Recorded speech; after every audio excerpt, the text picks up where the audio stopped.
Hello everyone. देखना शुरू कर चुके हैं आप अपना channel science classes.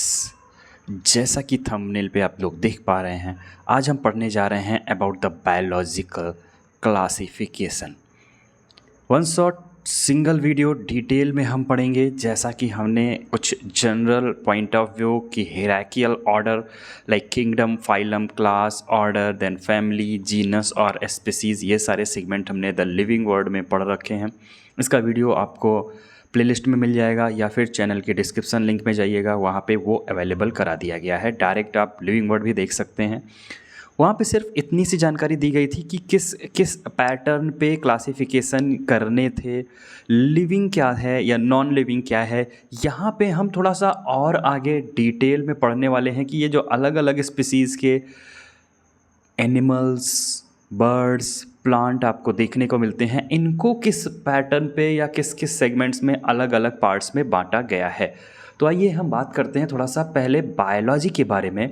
Biology term Latin भाषा से लिया गया है। बायोस का मतलब होता है लाइफ और लोगोस रिप्रेजेंट करता है स्टडी को। तो साइंस की ऐसी ब्रांच जिसमें हम डील करते हैं किसके बारे में, लाइफ की स्टडी के बारे में, उसको हम बोलते हैं बायोलॉजी। अब बायोलॉजी के फादर बोले जाते हैं, फादर ऑफ बायोलॉजी हैं अरिस्टोटल। हिंदी भाषा में इनको बोलते हैं अरस्तु। अरस्तु को बायोलॉजी का यानी कि जीव विज्ञान का पिता या जनक कहा जाता है। जीव विज्ञान जो जनक हैं, फादर हैं, वो तो अरस्तु हैं, लेकिन टर्म जो बायोलॉजी यानी कि जीव विज्ञान है, ये इन्होंने नहीं दिया था। अगर टर्म क्वेश्चन में पूछा जाए कि किसने दिया था, तो नाम क्या लेंगे हम, लैमार्क एंड ट्रेविरेनस। ये साइंटिस्ट थे, लैमार्क और ट्रेविरेनस। दोनों के बारे में और डिटेल में हम पढ़ेंगे टर्म इवोल्यूशन में। एक टॉपिक पूरा का पूरा है इवोल्यूशन, वहाँ पे इसके बारे में डिटेल कॉन्सेप्ट और मेंशन किए गए हैं। पर टर्म बायोलॉजी किसने दिया है, लैमार्क, ट्रेविरेनस, याद रखिएगा। अब बायोलॉजी की अगर हम बात करें तो बायो दो हिस्से में बटा होता है, एक बॉटनी जिसमें हम प्लांट की स्टडी करते हैं, और एक जूलॉजी यानी कि हम एनिमल की स्टडी की बात कर रहे होते हैं। तो फादर ऑफ बॉटनी की बात करें तो ये हैं थियोफ्रेस्टस साहब। बॉटनी के फादर कौन हैं, थियोफ्रेस्टस साहब, नाम याद रखिएगा। और फादर ऑफ जूलॉजी किसको इंक्लूड किया जाता है, वो वापस से आते हैं अरस्तु साहब। तो अरस्तु फादर ऑफ बायोलॉजी भी हैं, अरस्तु फादर ऑफ जूलॉजी भी हैं। बॉटनी के फादर थियोफ्रेस्टस हैं, और पहली बार टर्म कॉइंड किसने किया है बायोलॉजी का, लैमार्क एंड ट्रेविरेनस, नाम याद रखिएगा। अब बात कर लेते हैं थोड़ा सा, ये जो लिविंग ऑर्गेनिज्म है इनको प्रॉपरली क्लासिफाई करना। क्लासिफिकेशन क्या है, एक अरेंजमेंट है। अरेंजमेंट कैसा, लिविंग ऑर्गेनिज्म का, कि उनके कॉमन कैरेक्टरिस्टिक्स यानी कि उनके कुछ प्रॉपर्टीज़ कैसी हैं, किस जगह उनको किस ग्रुप में रखना है, किसके अंदर, टैक्सोनॉमिक हायरार्की के अंदर। टैक्सोनॉमिक हायरार्की यही आपकी किंगडम, फाइलम, क्लास और इसके पैटर्न के टिल जीनस और स्पीसीज तक किस तरह से इनको रखना है। हाँ, बाइनोमियल नोमेनक्लेचर, कैरोलस, लीनियस और किस तरह से नामकरण करना है, ये सारा मेथड, नियम, रूल्स हमने द लिविंग वर्ड में मेंशन कर रखा है। डिस्क्रिप्शन बॉक्स में वीडियो का लिंक मिल जाएगा, आप वहाँ से डिटेल में जाके उसको देख सकते हैं। यहाँ पे अगर हम बात करें साइंस की वो ब्रांच जो डील करती है नोमेनक्लेचर, आइडेंटिफिकेशन और क्लासिफिकेशन, तो तीन चीज़ें मेनली याद रखना, एक नामकरण करना, दूसरा पहचान करना, और तीसरा क्लासिफिकेशन ऑफ ऑर्गेनिज्म, इनका वर्गीकरण करना, क्या बोला जाता है, टैक्सोनॉमी। तो अगर पूछा जाए which one of the following dealt in the taxonomy, तो नोमेनक्लेचर, आइडेंटिफिकेशन और क्लासिफिकेशन यहाँ पे आप मेंशन करेंगे। कुछ टैक्सोनॉमी की मेजर ब्रांचेस देखने को मिलेंगी। एक दिखेगी आपको न्यूमेरिकल टैक्सोनॉमी। न्यूमेरिकल टैक्सोनॉमी की बात करें तो ये जितने भी दिखाई, ऑब्जर्वेबल मतलब इसको देखा जा सकता है, उन करेक्टरिस्टिक्स को उनके नंबर और कोड के बेसिस पे असाइन किया जाता है करेक्टर्स को, और डेटा कंप्यूटर्स के थ्रू पजेस कराया जाता है, नोट डाउन कर लिया जाता है एक पर्टिकुलर करेक्टरिस्टिक्स के बेसिस पे, फिर मैचिंग करा के उनको सिमिलर मैचेस ज़्यादा लोअर हायरार्की में और जो डिसिमिलरिटीज़ हैं उनको अपर हायरार्की में पुट डाउन कर दिया जाता है। फिर हम बात करते हैं एक टैक्सोनॉमी है साइटोटैक्सोनॉमी। साइटोटैक्सोनॉमी में मेनली डिटेल पढ़ते हैं हम साइटोलॉजिकल इन्फॉर्मेशन। साइटोलॉजिकल इन्फॉर्मेशन में कैटेगराइज जो ऑर्गेनिज्म हैं इनको मेंशन किया जाता है साइटोटैक्सोनॉमी में। जैसे अगर हम बात करें माइटोकॉन्ड्रिया की न्यूक्लियस बाउंडेड मेम्ब्रेन है या नहीं है, इस सब के बेसिस पे हम इनको यहाँ पे इंक्लूड करते हैं। नेक्स्ट है कीमोटैक्सोनॉमी। केमिकल कॉन्स्टिट्यूएंट्स जैसे लिपिड हैं, इनमें कितना, पॉलीसैकेराइड्स कितने हैं, इन सब केमिकल कंपोजिशन के बेसिस पे अगर हम क्लासिफिकेशन करते हैं तो इसको बोलते हैं कीमोटैक्सोनॉमी। तो कीमोटैक्सोनॉमी on the basis of the chemicals.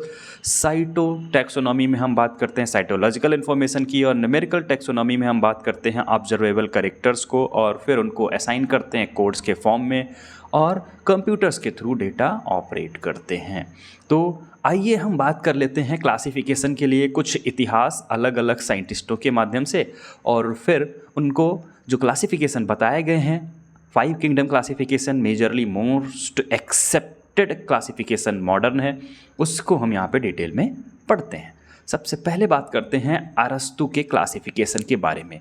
Classification इन्होंने किसी किंगडम के बेसिस पे नहीं दिया था।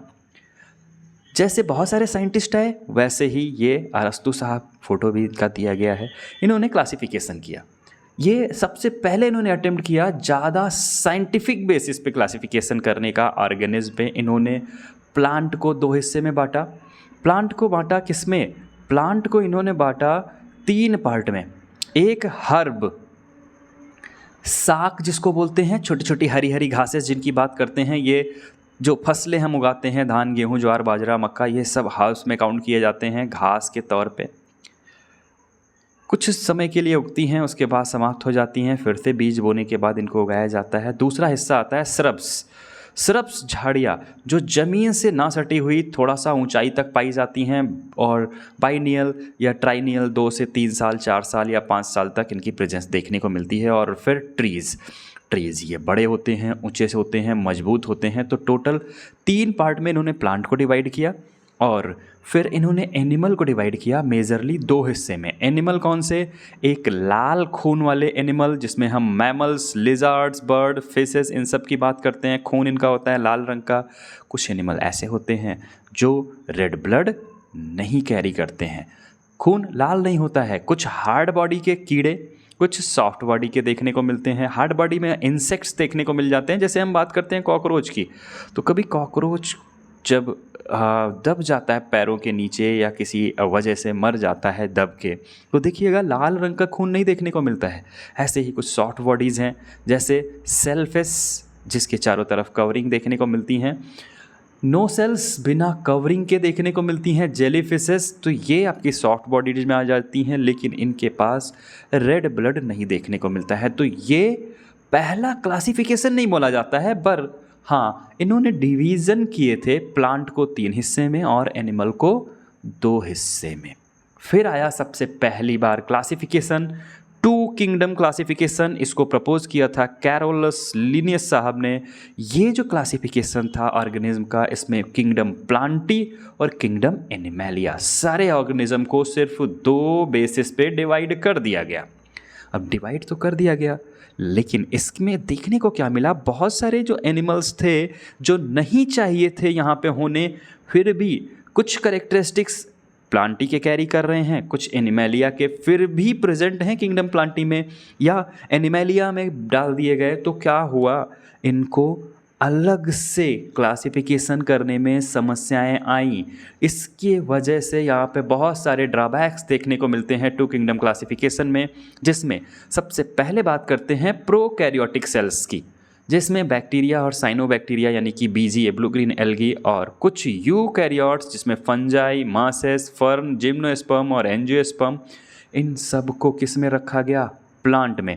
तो चलो देखो, जिम्नोस्पर्म, फर्न, मासेस, एंजियोस्पर्म, ये सब तो अच्छे लगते हैं प्लांट में क्योंकि इनके पास प्रेजेंस है सेल वॉल, और सेल वॉल किसकी है? सेलुलोज की है। लेकिन जब हम यहाँ पे बात करते हैं फंजाई में, तो फंजाई में जो सेल वॉल है ये बनी होती है काइटिन की।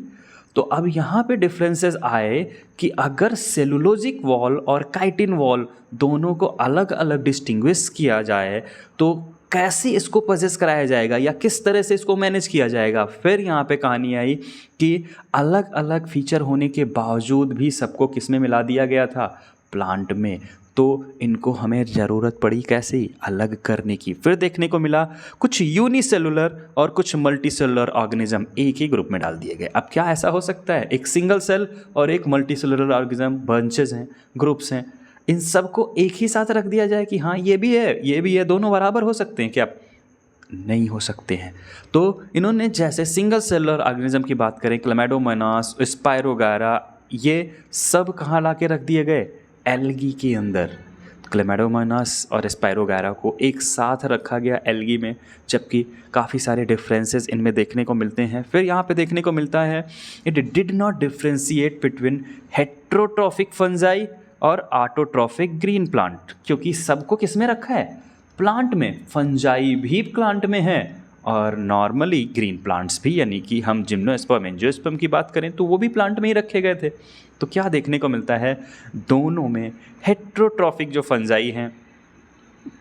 अब क्वेश्चन आ सकता है हेट्रोट्रॉफिक क्या है, तो इसके बारे में हमने डिटेल में पहले से बता रखा है, पर थोड़ा सा समझ लेते हैं। हेट्रोट्रॉफिक फंजाई वो फंजाई या फंगस बोले जाते हैं जो अपना खाना खुद नहीं बनाते हैं, किस पे डिपेंडेंट होते हैं, दूसरों पे, डेड पे या फिर लिविंग पे पैरासिटिज्म सोन करते हैं, पैरासिटिक होते हैं, या फिर एज एंड डेड पे रहेंगे तो इसको हम एस्केवेंजर बोलते हैं। एस्केवेंजर या सैप्रोफिटिक इन नेचर, तो सैप्रोफिटिक भी देखने को मिलते हैं हमें और पैरासिटिक भी देखने को मिलते हैं। ये फंजाई, इनको किसके साथ रख दिया गया, ग्रीन प्लांट के साथ, कि कहा गया चलो दे ठीक है एक ही कमरे में दोनों लोग एक साथ रहो, दोनों भाई भाई बना दिए गए। ऐसा पॉसिबल नहीं होता है, इस वजह से ये इनके ड्रॉबैक्स में काउंट किए जाते हैं। फिर इसके अलावा यहाँ पे बात करें, ग्रॉस तो ओवरऑल मॉर्फोलॉजी थी, ये एक ज़रूरत थी इंक्लूड करने की कैरेक्टरिस्टिक्स जैसे cell structure, nature of wall, mode of nutrition, habitat, method of reproduction और इवोल्यूशनरी रिलेशनशिप। ये सारे कैरेक्टरिस्टिक्स को ध्यान में रख के क्लासिफिकेशन करना होता है। क्लासिफिकेशन सिस्टम जो होता है ये लिविंग ऑर्गेनिज्म का इसी वजह से बहुत सारे चेंजेस मांगता है कि समय के साथ परिवर्तन यहाँ पे होते रहने चाहिए। लेकिन देखने को मिला प्लांट और animal kingdom have been constant under all different system. अलग अलग सिस्टम्स आए, 2 किंगडम क्लासिफिकेशन आए, 3 किंगडम क्लासिफिकेशन आया, 4 किंगडम क्लासिफिकेशन प्रपोज किया गया और फाइनली 5 किंगडम क्लासिफिकेशन और इंक्लूड किया गया 6 किंगडम क्लासिफिकेशन। लेकिन most accepted model 5 kingdom classification आया। यहाँ तक कहीं पे भी ना प्लांट और ना एनिमल किंगडम में कोई चेंजेस देखने को मिले, ये कांस्टेंट रहे। सिर्फ इनके मेंबर्स को अलग अलग किंगडम्स में पुट डाउन किया गया। नंबर ऑफ जो नेचर है अदर किंगडम्स का, ये भी समझा गया अलग अलग साइंटिस्ट के द्वारा अलग अलग समय में। और इनके जो फीचर्स थे, जिसमें सेल स्ट्रक्चर की बात करते हैं, नेचर सेल वॉल किसकी बनी है, इनका खाना पीना कैसा है, हेट्रोट्रॉफिक हैं, ऑटोट्रॉफिक हैं, हैबिटेट कैसा है, मेथड ऑफ रिप्रोडक्शन कैसे हैं, और इनका इवोल्यूशनरी रिलेशनशिप, मतलब समय के साथ जो इवोल्यूशन हुआ उसके साथ इनका रिलेशनशिप कैसा है, उन सब चीज़ों को यहाँ पे ध्यान में रखा गया। फिर आया आपके पास 5 kingdom classification, most accepted model है। इसके अलावा यहाँ पे देखने को मिला इसमें जो क्लासिफिकेशन बेस्ड हैं वो कौन कौन से, सेलुलर स्ट्रक्चर को, body type organization. Cell structure का मतलब सेल प्रोकैरियोटिक है या यूकैरियोटिक है। बॉडी ऑर्गेनाइजेशन की बात करें तो बॉडी जो ऑर्गेनाइजेशन है सेलुलर लेवल पे है या फिर ऑर्गन सिस्टम लेवल पे, ऑर्गन लेवल पे। मोड ऑफ न्यूट्रिशन की बात करें तो हेट्रोट्रॉफिक या फिर ऑटोट्रॉफिक हैं। रिप्रोडक्शन की बात करें और मोड ऑफ एसेक्सुअल या सेक्सुअल टाइप ऑफ रिप्रोडक्शन है ये, और साथ में फाइलोजेनेटिक रिलेशनशिप, मतलब हम बात कर रहे हैं फाइलोजेनेटिक रिलेशनशिप की, इवोल्यूशनरी रिलेशनशिप की, कैसे एक एनिमल में इवोल्यूशन होके दूसरे एनिमल तक कहानी पहुंचाई गई, इसको बताया था। ये पिक्चर दिख रही होगी आपकी आंखें के सामने स्क्रीन पे, ये है R.H. विटेकर साहब। इन्होंने 5 किंगडम क्लासिफिकेशन प्रपोज किया 1969 में और 5 किंगडम बांटे, एक मोनेरा, एक प्रोटिस्टा, एक फंजाई, एक प्लांटी और एक एनिमेलिया। और ये स्टेप बाय स्टेप किंगडम्स आपके सामने स्क्रीन पे दिख रहे होंगे। तो टोटल 5 किंगडम बांटे, monera, protista, fungi, plantae and animalia. और क्लासिफिकेशन बेस था cell structure, body organization, mode of nutrition, reproduction and phylogenetic relationship. अब इन सब चीज़ों के साथ इंक्लूड करके अभी हम जिक्र करते हैं कि इनमें क्या क्या जो करेक्टरिस्टिक्स हैं मैचअप देखने को मिलते हैं। जैसे सेल टाइप की बात करें तो किंगडम मोनेरा में हमें प्रोकैरियोटिक सेल्स दिखेंगी, उसके बाद प्रोटिस्टा से लेके एनिमेलिया तक सब में कैसी सेल्स दिखती हैं, यूकैरियोटिक सेल्स आपको देखने को मिलेंगी। सेल वॉल की बात करें तो सेल वॉल किंगडम मोनेरा में प्रेजेंट है, प्रेजेंट किंगडम प्रोटिस्टा में भी है, फंजाई में भी प्रेजेंट है और किंगडम प्लांटी तक तो सेल वॉल 4 किंगडम में है। एनिमेलिया में एब्सेंट दिखेगी आपको, पर नेचर के बेसिस पे भी डिवाइड किया गया। जैसे पहले सेल वॉल थी इनमें तो सबको एक साथ प्लांटी में रख दिया गया था कैरोलस लिनियस साहब के द्वारा, लेकिन क्या ऐसा पॉसिबल दिखा? ड्रॉबैक्स तो आए ना। तो उसकी वजह से क्यों आए ड्रॉबैक? क्योंकि सेल वॉल नॉन सेलुलोज की बनी थी। किसमें? मोनेरा में। पॉलीसैकेराइड्स या अमीनो एसिड की, ये हम बैक्टीरियल सेल वॉल की बात कर रहे हैं, पॉलीसैकेराइड्स की बनी हुई यहाँ पे देखने को मिल जाती है। प्रोटिस्टा में कुछ अमाउंट्स में प्रेजेंट सेल वॉल की देखने को मिली, सारे प्रोटिस्टा में सेल वॉल की प्रेजेंस भी नहीं देखने को मिलती है। फंजाई की बात करें तो यहाँ पे प्रेजेंट थी, लेकिन किसकी बनी थी? बिना सेलुलोज की, काइटिन की बनी हुई थी। यहाँ पे काइटिनस सेल वॉल पाई गई। यूकैरियोटिक सेल्स प्लांटी में पाई जाती हैं और सेलुलोज की प्रेजेंस देखने को मिलती है, जबकि एनिमेलिया में सेल वॉल एब्सेंट होता है। तो सेल वॉल प्लांटी का अकेला है जो सेलुलोज का बना है, बाकी सब में किसी में पॉलीसैकेराइड्स का बना हुआ है, किसी में काइटिन का बना हुआ है, किसी में पेक्टिन का बना हुआ देखने को मिलता है। न्यूक्लियर मेम्ब्रेन की बात करें तो किंगडम मोनेरा में न्यूक्लियर मेम्ब्रेन नहीं पाई जाती है क्योंकि प्रोकैरियोटिक सेल्स हैं, इनको बताने की रिक्वायरमेंट नहीं है। प्रोटिस्टा की बात करें तो यहाँ से यूकैरियोटिक सेल्स पाई जाती हैं, तो सिंगल सेलुलर स्ट्रक्चर पहले पुट डाउन किया गया। फिर फंजाई में जब पहुंचे तो वहाँ देखने को मिला मल्टी सेलुलर और लूज कनेक्टिव टिश्यू का बना हुआ टिश्यू लेवल ऑर्गेनाइजेशन पहुंच चुका था। प्लांटी तक पहुंचे तो टिश्यू और ऑर्गन लेवल तक का ऑर्गेनाइजेशन था, पर एनिमेलिया में बात करें तो टिश्यू, ऑर्गन और ऑर्गन सिस्टम लेवल का बॉडी ऑर्गेनाइजेशन हमें देखने को मिल जाता है। किंगडम मोनेरा में सिंगल सेलुलर होता है क्योंकि ये प्रोकैरियोटिक सेल्स होती हैं, तो मल्टी सेलुलर प्रोकैरियोटिक ऑर्गेनिज्म आपको कहीं देखने को नहीं मिलते हैं, ये आप अच्छे से याद रखिएगा। न्यूट्रिशन की बात करें तो किंगडम मोनेरा में ऑटोट्रॉफिक मतलब जो अपना खाना खुद से बना पाएंगे। तो ये कौन कौन से हो सकते हैं? फोटोसिंथेटिक मतलब सनलाइट के प्रेजेंस में अपना खाना बना लेने वाले, और कीमोसिंथेटिक जो केमिकल्स की प्रेजेंस में अपना खाना बनाते हैं। फिर देखने को मिलता है यहाँ एक टाइप हेट्रोट्रॉफिक में 2 टाइप्स दिखेंगे आपको। सैप्रोफाइट वो जो डेड पे लाई करते हैं, और जो पैरासाइट्स हैं वो लिविंग बींग्स पे लाई करते हैं और हमें नुकसान पहुंचाते हैं। तो डेड और लिविंग दोनों पे लाई करते हैं, नुकसान पहुंचाते हैं। ऑटोट्रॉफिक, हेट्रोट्रॉफिक दोनों मोनेरा में देखने को मिल जाएंगे। प्रोटिस्टा की बात करें तो ऑटोट्रॉफिक प्रोटिस्टास कुछ देखने को मिल जाएंगे, फोटोसिंथेटिक और हेट्रोट्रॉफिक भी। ऑटोट्रॉफिक और हेट्रोट्रॉफिक यहाँ पे भी आपको देखने को मिल जाएंगे, पर कीमो ऑटोट्रॉफिक या कीमोसिंथेटिक नहीं दिखेंगे। कीमोसिंथेटिक सिर्फ किस में दिखेगा आपको? मोनेरा किंगडम में। फंजाई की बात करें तो फंजाई हेट्रोट्रॉफिक ही होते हैं, अपना खाना कभी खुद से नहीं बनाते हैं। सैप्रोफिटिक और पैरासिटिक इन नेचर देखने को मिलते हैं। प्लांटी की बात करें तो ये हमेशा ऑटोट्रॉफिक होते हैं, इनमें कुछ भी कन्फ्यूजन नहीं लाने की ज़रूरत है, और वो भी कैसे? फोटोसिंथेटिक, सनलाइट की प्रेजेंस में अपना खाना चारा खुद बना लेते हैं, और वही एनर्जी हम लोग भी यूटिलाइज़ करते हैं क्योंकि ये खाना बना के स्टोर कर लेते हैं। और हम पौधे के क्या खाते हैं? हमें याद है हम क्या खाते हैं? या तो पौधे की पत्तियाँ खाते हैं, या पौधे के स्टेम खाते हैं, या फिर पौधे से ऑब्टेन फ्रूट्स वगैरह खाते हैं।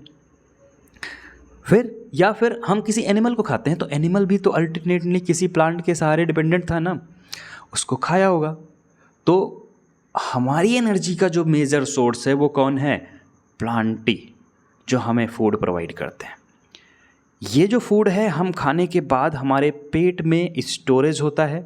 स्टोरेज होने के बाद कई स्टेप में ब्रेकिंग होती है सिंपलेस्ट फॉर्म में, और ये जो टाइप ऑफ न्यूट्रिशन हमें देखने को मिलता है, इस टाइप के न्यूट्रिशन को हम बोलते हैं होलोजोइक न्यूट्रिशन। होलोजोइक, सैप्रोफिटिक भी देखने को मिलता है। एनिमल की बहुत सारी स्पीसीज़ आपको देखने को मिलेंगी जो दूसरों पे डिपेंडेंट होती हैं, जैसे स्कैरिस एस्केहेलमिन्थीस एज एन हमारी बॉडी में वर्क करता है एज एन पैरासाइट, और सैप्रोफिटिक में देखने को मिलता है जैसे वल्चर, गिद्ध हैं, मरे हुए जानवरों को खाते हैं, या फॉक्स हैं। ये सब सैप्रोफिटिक इन नेचर होते हैं। अपना खाना हम लोग खुद से नहीं बना पाते हैं। तो अब ये मत समझ लेना कि हम तो कुकर में खाना पका लेते हैं, सीटी लगाई, खाना तैयार। तो वो खाना पकाना हुआ, बनाना नहीं। और जो एनिमल्स अपना खाना खुद नहीं कर सकते हैं। अब हम बात कर लेते हैं थोड़ा सा न्यूट्रिशन की। बैक्टीरिया में जो न्यूट्रिशन होते हैं, सबसे पहले हम बात करने जा रहे हैं किंगडम मोनेरा की। तो किंगडम मोनेरा में जो न्यूट्रिशन ऑफ द बैक्टीरिया हमें देखने को मिलता है, सारे ऑर्गेनिज्म में एनर्जी के सोर्सेज की रिक्वायरमेंट होती है। दो मेथड से बैक्टीरिया में एनर्जी जाती है, एक केमिकल से और एक लाइट से। लाइट से जो जाती है इसको फोटोसिंथेटिक बैक्टीरिया बोलते हैं। इसमें carbon as an source use किया जाता है। फोटो हेट्रोट्रॉफ, जिसमें ऑर्गेनिक कंपाउंड यूज किए जाते हैं, और जिसमें कार्बन डाइऑक्साइड यूज किया जाता है डायरेक्टली, उसको हम फोटो ऑटोट्रॉफ्स बोलते हैं। ग्रीन नॉन सल्फर बैक्टीरिया या पल्पर नॉन सल्फर बैक्टीरिया यहाँ पे इन्वॉल्व किए जाते हैं, जिसमें लाइट से पजेज होके खाना बनता है। फिर हम बात करें यहाँ पे वाटर, जहाँ पे कार्बन डाइऑक्साइड से निकलता है, वाटर निकलता है, तो ऑक्सीजेनिक फोटोसिंथेसिस बोला जाता है, जिसमें प्लांट, एल्गी और साइनोबैक्टीरिया, यानी कि साइनोबैक्टीरिया कौन है? बीजीए, किंगडम मोनेरा के मेंबर हैं। और एन ऑक्सीजनिक फोटोसिंथेटिक बैक्टीरिया, जिसमें ग्रीन और पर्पल बैक्टीरिया इन्वॉल्व होते हैं, इसमें वाटर रिमूव नहीं होता है। तो एन ऑक्सीजनिक, जिसमें प्रोडक्शन वाटर का रिड्यूस होके ऑक्सीजन का नहीं होता है, उसको हम बोलते हैं एन ऑक्सीजनिक। ये जो बैक्टीरियाज होते हैं ऑक्सीजन प्रोड्यूस नहीं करते हैं, लेकिन केमिकल्स की हेल्प से अपना खाना बना लेते हैं। इधर बात करें हम केमिकल्स की हेल्प से कीमोट्रॉप्स को, तो कार्बन एज एन सोर्स देखने को मिलते हैं। ऑर्गेनिक कंपाउंड हैं तो कीमो हेट्रोट्रॉप्स, कार्बन डाइऑक्साइड है तो chemo autotrophs. Final product oxygen acceptor का, अगर ऑक्सीजन लिबरेट हो रहा है, ज़्यादातर एनिमल्स, फंजाई, प्रोटोजोआ और बैक्टीरियाज में ये देखने को मिलता है, जिसमें ऑक्सीजन लिबरेट नहीं होता है। ऑर्गेनिक कंपाउंड है तो फर्मेंटेटिव बैक्टीरियाज हैं, स्ट्रेप्टोकोकस, इनके एग्जांपल देखने को मिलते हैं। और इनऑर्गेनिक कंपोनेंट की बात करें तो यहाँ पे इलेक्ट्रॉन ट्रांसपोर्ट चेन में क्लॉस्ट्रीडियम, इसके एग्जाम्पल देखने को मिलते हैं।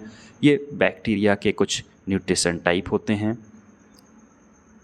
इसके बाद अगर हम बात करें, जो 5 किंगडम क्लासिफिकेशन आया था, इसमें प्रॉपरली कुछ इश्यूज थे जो रिजॉल्व कर लिए गए।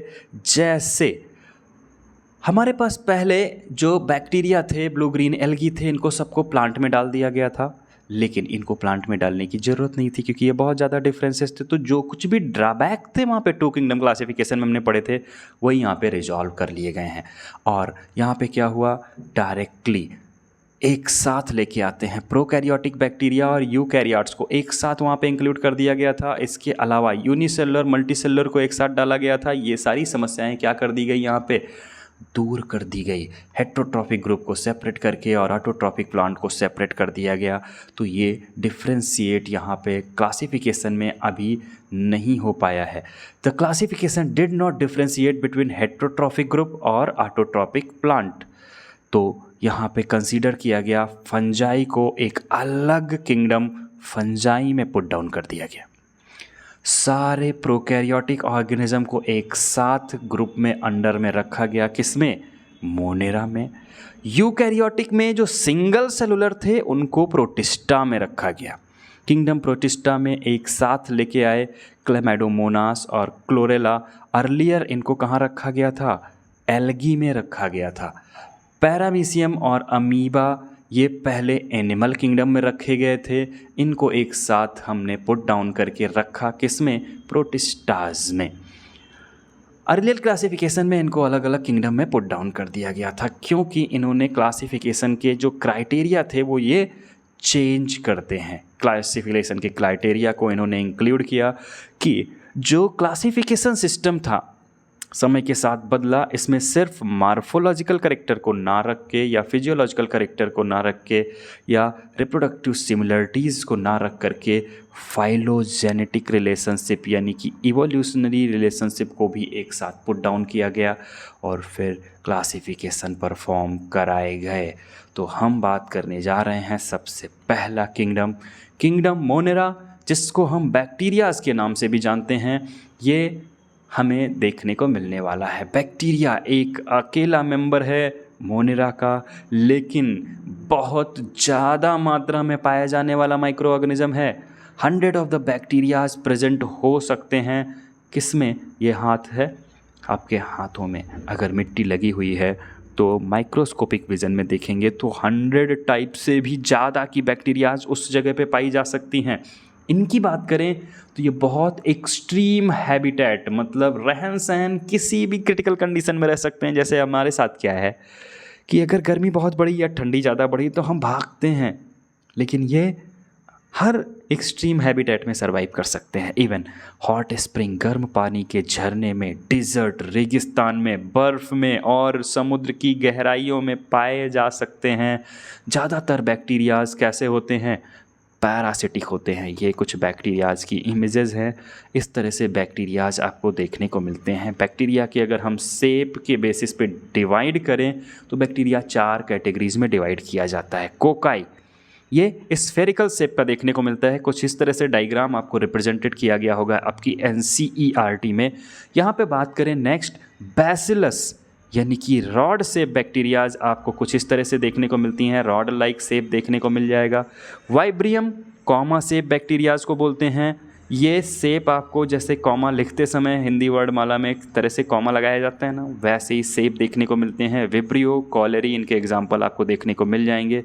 कॉमा शेप देखने को मिलते हैं। नेक्स्ट वन, स्पाइरिलम, ये सांप जैसे आपको स्पाइरल शेप में देखने को मिलते हैं। रेंगने वाले स्पाइरेला का शेप कुछ इस तरह से देखने को मिलता है। फ्लैजेलम पाए जाते हैं जिसके सहारे ये लिक्विड मटेरियल में या लिक्विड मीडियम में मूवमेंट कर सकते हैं। तो चारों की शेप के बेसिस पे संरचना याद करके रखना। इनके बेस्ड पे क्वेश्चंस बनते हैं और पूछे जाते हैं। बैक्टीरिया के इंटरनल स्ट्रक्चर की बात करें तो ये बहुत ज़्यादा कॉम्प्लेक्स बिहेवियर करते हैं। बहुत एक्सटेंसिव मेटाबॉलिक डाइवर्सिटीज़ इनकी पाई जाती हैं। कुछ बैक्टीरियाज ऑटोट्रॉफिक होते हैं, सिंथेसाइज करते हैं फूड इनऑर्गेनिक सब्सटेंसेस से और कुछ ऑर्गेनिक सब्सटेंसेस से। मेजरली ये हेट्रोट्रॉफ्स होते हैं, सिंथेसाइज नहीं करते फूड बट डिपेंड करते हैं ऑर्गेनिज्म पे। किस पे? जो डेड ऑर्गेनिज्म है मैटर के, उन पे लाई करते हैं और उनको खा के ख़त्म करते हैं। तो इनको क्या बोला जाता है? एक और नाम से डीकम्पोजर्स के नाम से जाना जाता है। अभी हम इनके और क्लासेस पढ़ेंगे। अगर हम बात करें बैक्टीरिया की तो बैक्टीरिया की जो बेसिक स्ट्रक्चर है, सबसे बाहर की तरफ ये कैप्सूल पाया जाता है जो प्रोटेक्टिव कवरिंग होती है। सेल वॉल और प्लाज्मा मेम्ब्रेन, ये तीनों प्रोटेक्टिव कवरिंग होती हैं। इनको रिजिड इन्वायरमेंट या एक्सट्रीम क्लाइमेट से बचाती हैं। जो कैप्सूल होता है ये बना आपको देखने को मिलेगा, ग्लाइकोकैलिक्स के नाम से जाना जाता है। ये उसका बना हुआ देखने को मिलता है। प्लाज्मा मेम्ब्रेन के बाद साइटोप्लाज्म की प्रेजेंस देखने को मिलती है। इनके पास राइबोसोम्स पाए जाते हैं। प्लाज्मिड्स जो एक्स्ट्रा क्रोमोजोमल DNA मटेरियल होते हैं, इनको हम प्लाज्मिड बोलते हैं।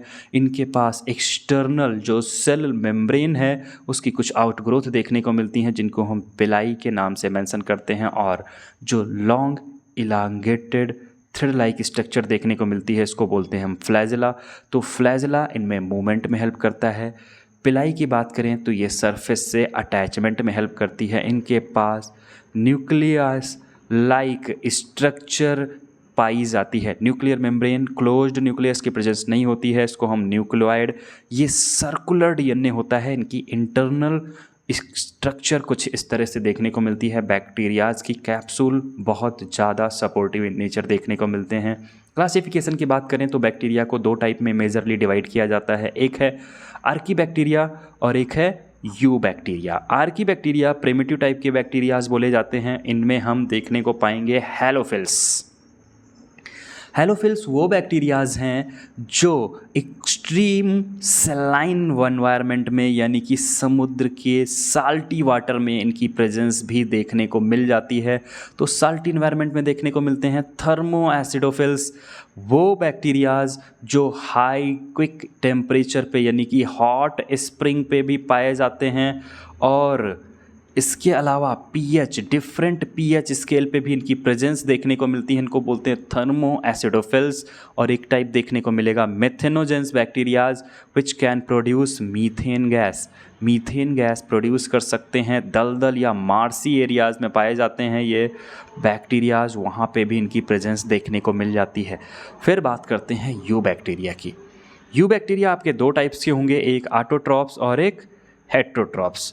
ऑटोट्रॉप बैक्टीरिया वो हैं जो लाइट की प्रेजेंस में या केमिकल की प्रेजेंस में अपने खाने खुद से बना सकते हैं। तो ऑटोट्रॉप्स फोटोसिंथेटिक ऑटोट्रॉप्स के नाम से मेंशन किए जाते हैं, और केमिकल्स की प्रेजेंस में अगर अपना खाना बनाते हैं तो इनको हम कीमोसिंथेटिक ऑटोट्रॉप्स बोलते हैं। हेटेरोट्रॉप्स की बात करें तो ये दो टाइप के दिखेंगे। एक टाइप आपको दिखेगा पैरासिटिक और दूसरा टाइप आपको दिखेगा सैप्रोफिटिक। पैरासिटिक जो दूसरे लिविंग बीइंग पे डिपेंडेंट हैं, और सैप्रोफिटिक मतलब जो डेड बॉडी पे रिमेन्स पाए जाते हैं। आर्की बैक्टीरिया के टाइप्स की बात करें तो हैलोफिल्स आपको कुछ इस तरह से देखने को मिलेंगे जो पाए जाएंगे साल्टी एरियाज़ में, एक्सट्रीम साल्टी एरियाज़ में भी पाए जा सकते हैं। हॉट स्प्रिंग में पाए जाएंगे आपको थर्मो एसिडोफिल्स, कुछ इस तरह से देखने को मिलते हैं। आर्की बैक्टीरियाज़ की बात करें तो इनमें हेलोफिल्स, थर्मोएसिडोफिल्स और आपको मेथनोजेंस भी दिख जाएंगे। मेथनोजेंस मार्सी एरियाज दलदल में पाए जाते हैं और मीथेन गैस का प्रोडक्शन करने में हेल्प करते हैं, इसीलिए इनको बोलते हैं हम मिथेनोजन।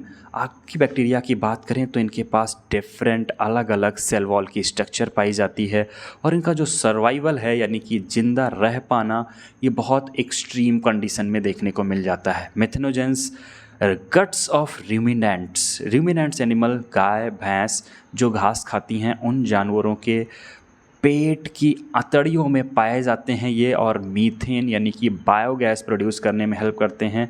इसीलिए जो गाय का गोबर होता है उससे गोबर गैस प्लांट में यूज करके हम बायोगैस का प्रोडक्शन कर पाते हैं, क्योंकि मिथेनोजेंस बैक्टीरियाज वहाँ पे फंक्शनिंग कर रहे होते हैं। अगला टाइप है बैक्टीरिया का यू बैक्टीरिया। ये ट्रू बैक्टीरियाज होते हैं। इनके पास रिजिड सेल वॉल होती है और फ्लैजेलम पाए जाते हैं। अगर मोटाइल हैं तो फ्लैजेलम होगा, अगर मोटेलिटी यानी कि मूवमेंट नहीं कर पा रहे हैं यानी कि एक जगह से दूसरी जगह नहीं जा पा रहे हैं तो फ्लैजेलम नहीं होगा। हाँ, अगर आपको लग रहा हो कि हम थोड़ा सा तेज़ पढ़ा रहे हैं या तेज़ से चीज़ों को आगे कैरी कर रहे हैं तो आपके पास YouTube एक और फैसिलिटी प्रोवाइड कराता है।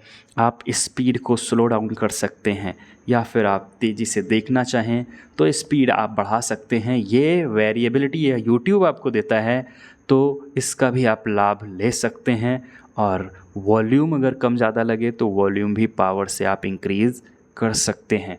एक चीज़ और ध्यान रखिएगा, ये जो हम टॉपिक्स पढ़ा रहे हैं इनके नोट्स आप प्रिपेयर करा लीजिएगा। कोशिश कीजिएगा रिटन में नोटबुक साथ में रखिएगा, ताकि ये जो कंटेंट हैं इनको आप नोट करते हुए चलें। वैसे जो अभी नीट देने वाले हैं क्विक रिवीजन के लिए काफ़ी फ़ायदेमंद होने वाला है, और जो अगले साल की तैयारी कर रहे हैं वो डिटेल में नोट्स लिख लें, ताकि वापस से जब रिपीट करें तो ये देख सकें। और अगर एक बार में वीडियो समझ नहीं आ रहा है तो ये रिपीट करके भी देख सकते हैं।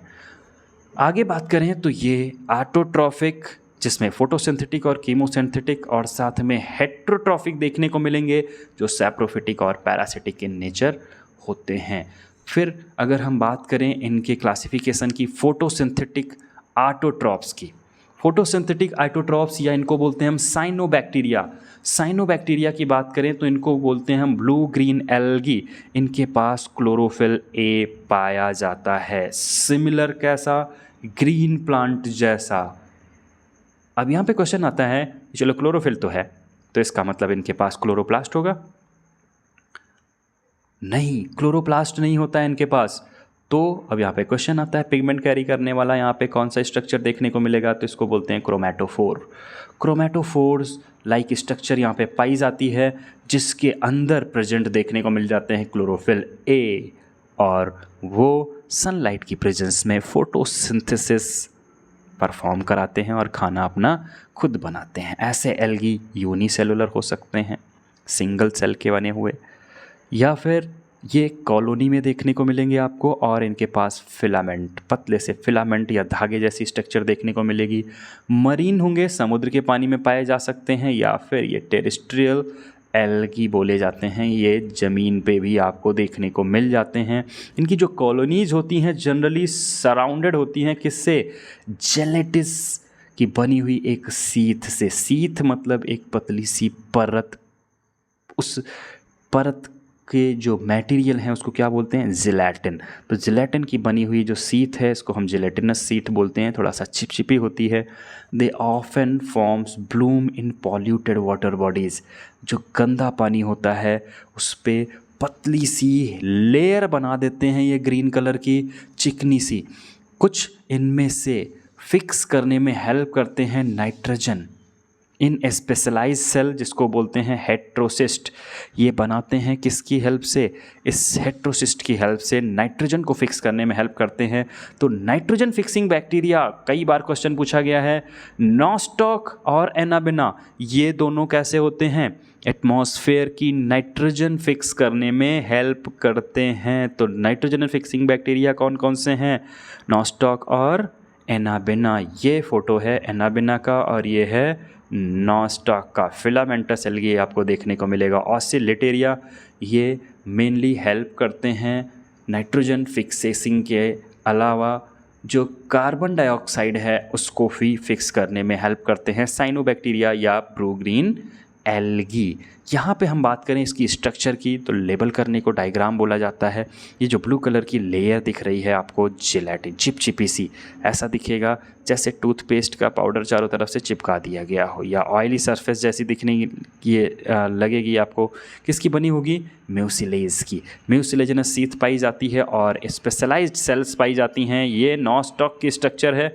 यहाँ पे स्पेशलाइज सेल्स हैं, इनका काम है नाइट्रोजन फिक्स करना। नाइट्रोजन, क्योंकि पौधों को नाइट्रोजन N2 के फॉर्म में नहीं चाहिए, वो किस फॉर्म में, अमोनिया के फॉर्म में या नाइट्रेट्स के फॉर्म में, नाइट्राइट्स के फॉर्म में इनकी प्रेजेंस देखने को मिलती है। तो इस फॉर्म में जो यूटिलाइज्ड फॉर्म में है, इनमें कन्वर्ट करने में ये स्पेशलाइज स्ट्रक्चर हेल्प करती है। नाम है इसका हेट्रोसिस्ट। इसकी प्रेजेंस यहाँ पे देखने को मिल जाती है।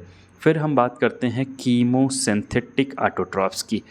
वो ऑटोट्रॉफ्स जो केमिकल्स यूज करते हैं, इनमें बहुत सारे सब्सटेंस जैसे नाइट्रेट्स, नाइट्राइट्स और अमोनिया यूज किया जाता है ताकि उनसे एनर्जी मिल सके और एटीपी के प्रोडक्शन हो सके। ये बहुत ज़्यादा रोल प्ले करते हैं, लाइक नाइट्रोजन, फास्फोरस, आयरन और सल्फ़र की रिसाइकलिंग में।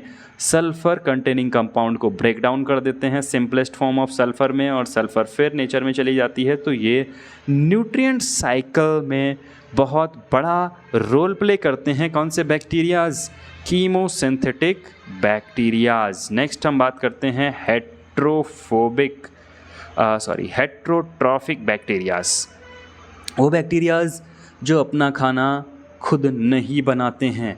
ये मोस्ट अबेंडेंट इन नेचर देखने को मिलते हैं। सबसे ज़्यादा नेचर में कौन पाए जाते हैं, हेट्रोट्रॉफिक बैक्टीरियाज।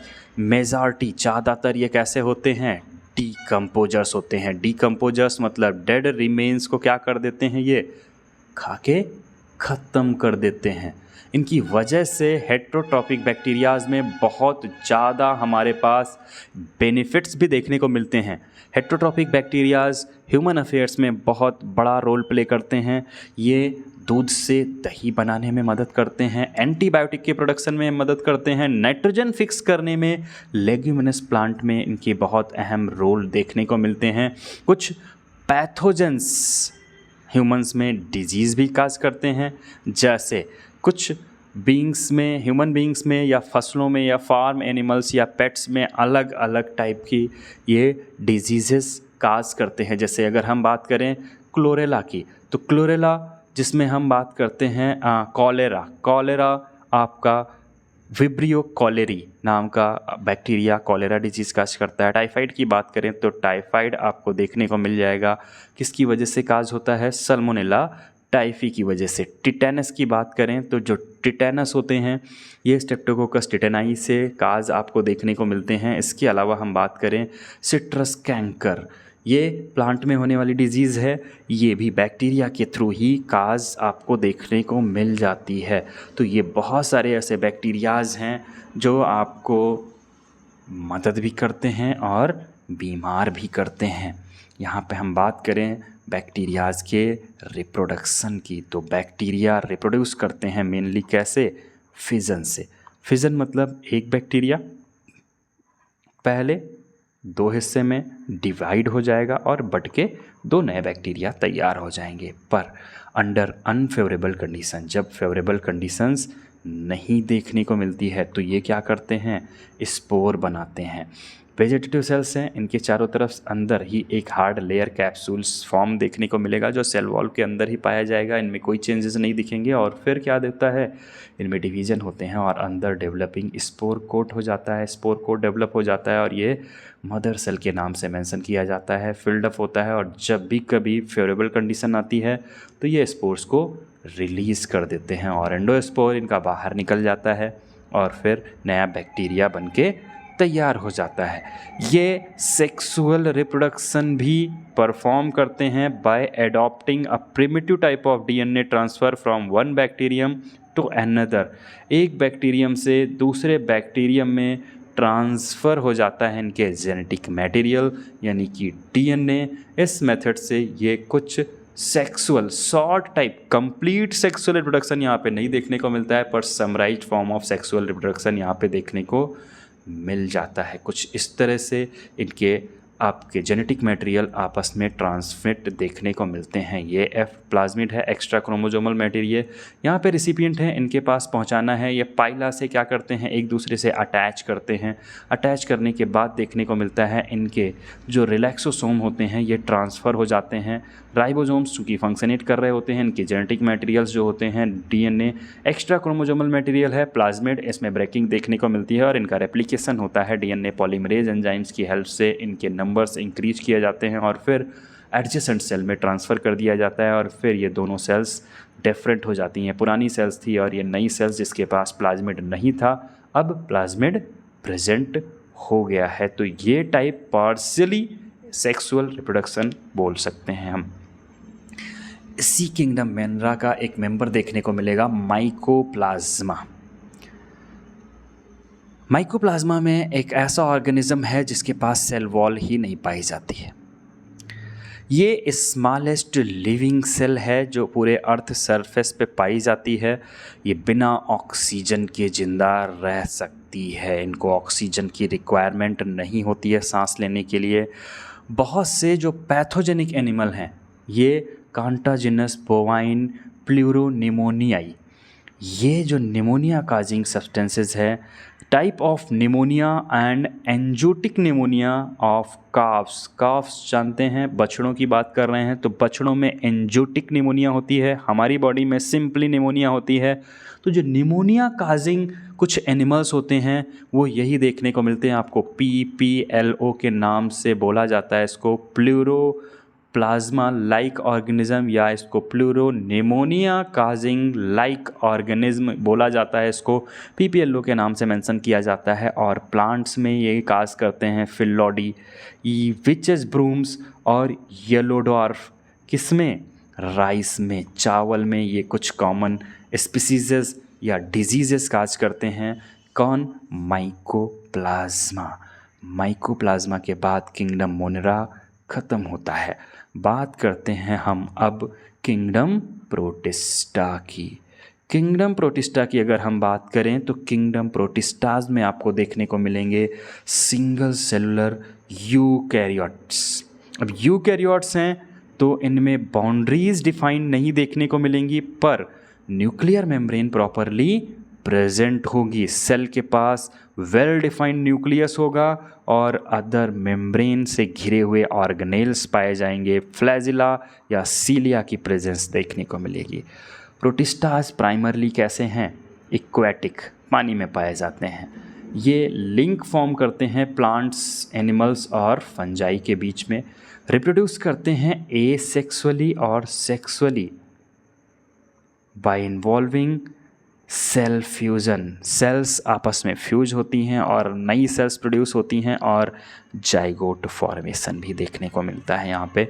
तो वेल डेवलप्ड सेक्सुअल रिप्रोडक्शन आपको किंगडम प्रोटिस्टा में देखने को मिलने वाले हैं।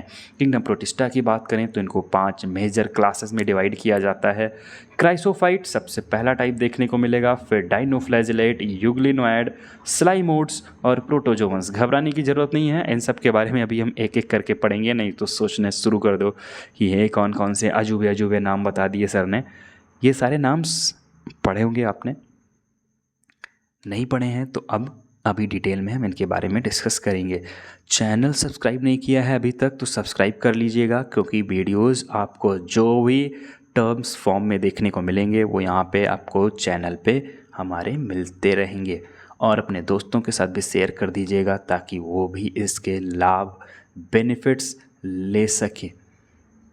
और एक चीज़, अगर हम से कुछ नए टॉपिक्स के बारे में या किसी टॉपिक्स के बारे में संबंधित इन्फॉर्मेशन चाहते हैं तो नीचे कमेंट बॉक्स ओपन है, या इसके अलावा हमारी इंस्टाग्राम आईडी का लिंक आपको नीचे डिस्क्रिप्शन बॉक्स में दिया गया है। डायरेक्ट आप वहां से हमसे जुड़ सकते हैं, या किसी संबंधित समस्या का डाउट है तो वहाँ पे भी आप ऑप्ट इन कर सकते हैं। और अगर PDF चाहिए इन सब की डिटेल में तो टेलीग्राम चैनल का भी लिंक है, वहाँ से आप जुड़ सकते हैं। बात करते हैं हम सबसे पहले टाइप क्राइसोफाइट्स। क्राइसोफाइट्स की बात करें तो ये फ्रेश वाटर और मरीन एनवायरनमेंट यानी कि समुद्र के पानी में और नदियों तालाबों के झरनों के पानी में भी ये पाए जाते हैं, कहीं पे भी पाए जा सकते हैं। मतलब ये माइक्रोस्कोपिक होते हैं, नेक्ड आई से आपको नहीं दिखेंगे, पर ये जैसे तैरते हुए अलग अलग चांद सितारे और नदियों जैसे ये स्ट्रक्चर दिख रही है ना, तिकोना ट्रायंगुलर शेप, ये सब के सब क्राइसोफाइट्स के मेंबर्स देखने को मिलते हैं। इस तरह से अजूबे ring shape, dumbbell shape, spiral shape, अलग अलग शेप और साइज़ के देखने को मिलते हैं। ये फ्लोट करते हैं पैसिवली, बिना मेहनत के, एनर्जी खर्च किए। चलो पानी की धारा बह रही है, बह चलो साथ में। तो पानी की धारा के साथ ये बहते रहते हैं। इनको प्लैंकटन के नाम से जाना जाता है। मतलब ऐसे पौधे जो छोटे छोटे से पौधे के ऊपर मतलब वाटर बॉडी के सरफेस के ऊपर तैरते हुए नज़र आ जाते हैं। ज़्यादातर इनमें से कैसे होते हैं, फोटोसिंथेटिक। ये डाइटम्स और गोल्डन एल्गी, जिसको हम डेस्मिड्स बोलते हैं, गोल्डन एल्गी और डाइटम्स इसके मेंबर होते हैं क्राइसोफाइट्स के। डाइटम्स की अगर हम बात करें तो डाइटम्स जो होते हैं ये सिलेसियस या सिलिका की बनी हुई सेल वॉल होती है, इनकी फॉर्म करते हैं थिन ओवरलैपिंग सेल्स यानी कि कोशिका। कैसी, जो सेल वॉल है, सेल वॉल के ऊपर एक एक्स्ट्रा कवरिंग बना लेते हैं, ये घेर लेते हैं इनको एक कवच की तरह। और जो कवच है ये बिल्कुल वैसा ही फिट हो जाता है जैसे देखने को मिलता है सोप बॉक्स के अंदर। साबुन एक बॉक्स के अंदर फिट कर दिया गया है, वैसे ही डाइटम्स कैसे बाहर की जो कैल्केरियस सेल वॉल है इससे सराउंडेड सेफ हो जाते हैं। बाहर किसकी बनी हुई है, ये कैल्शियम की और सिलिका की। सिलिसियस है cell wall, silica major component है, बालू का बना हुआ है। The cell wall deposit of the diatoms over billions of years in their habitat is known as diatomaceous earth. ज़्यादातर समुद्र की गहराइयों में जब हम जाते हैं तो देखते हैं डाइटम्स एक साथ कई सदियों से चले आ रहे हैं। अब डाइटम्स अंदर मर गए, लेकिन क्या सिलिसियस वॉल ख़त्म हुई? नहीं। तो बालू की पूरी रेत वॉल बन जाती है समुद्र की सरफेस पे। इसको हम सेल्सियस डाइटमस अर्थ बोलते हैं, क्योंकि डाइटम से घिरी हुई अर्थ है। ये डाइटम्स यूज़ किया जाते हैं पॉलिशिंग में, ऑयल और सिरप के फिल्ट्रेशन में, क्योंकि एब्जॉर्बिंग कैपेसिटी इनकी काफ़ी ज़्यादा होती है। डाइटम मुख्य प्रोड्यूसर होता है ओशियन में, समंदर में। जो फूड मटेरियल या प्रोड्यूसर्स जो अपना खाना खुद बना सकते हैं उनमें मुख्य कौन देखने को मिलेगा आपको? डाइटम्स देखने को मिलेंगे। ये किसके मेंबर हैं? क्राइसोफाइट्स के। अगले टाइप की बात करते हैं हम डाइनोफ्लैजिलेट की। तो डाइनोफ्लैजिलेट ज़्यादातर आपको देखने को मिलेंगे समुद्री पानी में। फोटोसिंथेटिक होते हैं, अपना खाना खुद बना सकते हैं। ये आपको अलग अलग रंग बिरंगे माध्यम में दिखेंगे, मतलब पीले, हरे, भूरे, नीले या लाल रंग के। ये डिपेंड करेगा कि सेल के अंदर जो पिगमेंट्स हैं वो कैसे हैं। पिगमेंट्स के बेसिस पे इनके अलग अलग कलर देखने को मिलेंगे। सेल वॉल के पास स्टिफ सेलुलोज की प्लेट्स पाई जाती हैं बाहर की सरफेस पे। स्टिफ मतलब रिजिड, सख्त प्लेट्स पाई जाती हैं। मोस्ट ऑफ देम, इनमें से ज़्यादातर के पास 2 फ्लैजेला पाए जाते हैं। एक लाई करता है लॉन्गिट्यूडनली, लॉन्गिट्यूडनली मतलब इनकी सरफेस के अलोंग पूरी लेंथ के वाइज, और एक लाई करता है transversely in furrow between the plates. ये जो प्लेट्स हैं, इन प्लेट्स के फरो प्रेजेंट देखने को मिलता है, और एक इस तरह से। तो ये रेड डाइनोफ्लैजिलेट आपको देखने को मिलेंगे। गोनालॉक्स ये रैपिड मल्टीप्लिकेशन करते हैं कहाँ पे? समंदर के अंदर। इसकी वजह से रेड डाइनोफ्लैजिलेट ज़्यादा नंबर में हो जाते हैं और पूरा समंदर रेड लाल लाल नज़र आते हैं। इस कंडीशन को रेड टाइड्स बोलते हैं। ऐसा लगता है लाल लहरें उठ रही हैं समुंदर में। ये किसकी वजह से होती हैं? रेड डाइनोफ्लैजिलेट। बात करें अगर हम गोइनोलॉक्स, रेड डाइनोफ्लैजिलेट के नाम से मेंशन किया जाता है। टॉक्सिन्स रिलीज होते हैं। Such large number can kill other marine animals such as fishes. अब चूंकि पूरे एरिया में सिर्फ यही फैले हुए हैं, तो ये कुछ टॉक्सिन्स मटेरियल रिलीज करते हैं, जिसकी वजह से बहुत सारी मरीन एनिमल्स, मछलियाँ मर जाती हैं। और उस रीजन में सिर्फ अकेले यही नज़र आते हैं, उस रीजन में सिर्फ अकेले यही नज़र आते हैं, और कोई आस पड़ोस भटकने के लिए भी नहीं आता है। ये नेक्स्ट हैं यूग्लिनोइड। यूग्लिना इसका एग्जाम्पल है। ये स्ट्रक्चर है, यहाँ पे आपको देखने को मिलेगा। मेनली ये पाए जाते हैं किसमें? फ्रेश वाटर में या ठहरे हुए जल में, बहते हुए पानी में नहीं देखने को मिलेंगे। मतलब नदियों में आपको ये बहुत रेयर देखने को मिलेंगे, बट तालाबों में ये आपको देखने को मिल जाएंगे। इनके पास जो सेल वॉल होती है, इंस्टेड ऑफ सेल वॉल इनके पास प्रोटीन रिच लेयर पाई जाती है, जिसको बोलते हैं पेलिकल। तो बाहर जो इनका सेल वॉल का स्ट्रक्चर है, ये बाहर वाला हिस्सा ये किससे बना हुआ है? पेलिकल से बना हुआ है। इसकी वजह से इनकी बॉडी कैसी होती है? फ्लेक्सिबल देखने को मिलती है। इनकी बॉडी कैसी रहती है? फ्लेक्सिबल होती है। इनके पास न्यूक्लियोलस पाए जाएंगे, न्यूक्लियस पाए जाएंगे, जो आपको देखने को मिल जाते हैं नॉर्मली यूकैरियोट सेल्स में। वो सारे स्ट्रक्चर दिखेंगे। साथ में चूंकि ये फोटोसिंथेटिक होते हैं, तो क्लोरोप्लास्ट पाए जाएंगे। कॉन्ट्रैक्टाइल वैक्यूल्स इनके पास पाई जाती है। रिजर्वायर मटेरियल यहाँ पे स्ट्रक्चर देखने को मिलेगी। एक ओपनिंग, यहाँ पे मिक्सोट्रॉफिक न्यूट्रिशन आपको देखने को मिलता है। तो अपना खाना भी बना लेते हैं, और ज़रूरत पड़ती है तो ये अपना खाना दूसरों से ले भी लेते हैं। इनके पास प्रेजेंट देखने को मिलती है स्टिग्मा की, और फ्लैजेलम पाया जाता है। एक लंबा सा फ्लैजेलम एक ही नंबर में होगा। स्टिग्मा लाइट रिसेप्शन का परफॉर्म करती है, या लाइट रिसीव करने में हेल्प करती है, ताकि एब्जॉर्प्शन होकर फोटोसिंथेसिस परफॉर्म की जा सके। तो मिक्सोट्रॉफिक न्यूट्रिशन है, अपना खाना खुद भी बना सकते हैं, या ज़रूरत नहीं हुई तो मिल गया खाना दूसरे एनिमल्स से, तो उससे भी ये काम चला लेते हैं। यूग्लिना यूग्लिनोइड के मेंबर हैं। Next one स्लाइमोड्स। स्लाइमोड्स की बात करें तो ये सैप्रोफिटिक होते हैं। ये कहते हैं हम नहीं बनाएंगे खाना, थक गए हैं बना बना के, अब हम क्या करेंगे? खाएंगे। तो इनकी जो बॉडी मूव कर जाती है अलोंग डिकेइंग ट्विग्स। कोई पत्ती है, गिर गई है, उसको ये निगल लेते हैं, या कोई ऑर्गेनिक मटेरियल फॉल आउट कर हो गया है, उसके बॉडी पे ये खुद को ग्रो कर लेते हैं। और ग्रो करते हैं कैसे? गुच्छे में। ये देखने को मिल रहा होगा आपको, फिगर में दिख रहे होंगे। अंडर सुटेबल कंडीशन, जब सुटेबल कंडीशन होती है तो ये फॉर्म करते हैं एग्रीगेशन, जिसको बोलते हैं प्लाज्मोडियम, जो ग्रो करता है और स्प्रेड कर जाता है ओवर सेवरल फीट। ये कई फीट तक एक साथ फैल जाते हैं। During unfavourable condition Plasmodium further differentiate कर जाता है, फॉर्म करता है फ्रूटिंग बॉडी और स्पोर्स कैरी करता है टिप पे। और जब भी कभी फेवरेबल कंडीशन आती है तो ये वापस से ग्रो करना शुरू कर देते हैं। Spores true cell wall possess करते हैं, एक्सट्रीमली रेजिस्टेंट होते हैं और बहुत सालों तक जिंदा रह सकते हैं। स्पोर्स हवा में हवा के साथ एक जगह से दूसरी जगह मूव कर जाते हैं, और जब डिकेइंग मैटर मिलता है या ट्विग मिल जाती है, सड़ी गली पत्तियाँ मिल जाती हैं, तो उन पे ये सर्वाइव कर लेते हैं। नेक्स्ट टाइप की अगर हम बात करें तो इसको बोलते हैं हम प्रोटिस्टा। प्रोटिस्टा जो हैं वो हेट्रोट्रॉफिक इन नेचर हैं, प्रेडेटर शिकारी भी बोला जाता है, क्योंकि ये बहुत ज़्यादा एक्सपर्ट होते हैं शिकार करने में, और पैरासाइट्स भी बोलते हैं इनको, क्योंकि ये दूसरे एनिमल्स पे भी पहुंच जाते हैं, जैसे हमारी बॉडी में amoeba, amoeboid protozoans, flagellated protozoans, ciliated protozoans और स्पोरोजोवंस, ये टोटल मेजर 4 ग्रुप्स में बटे होते हैं।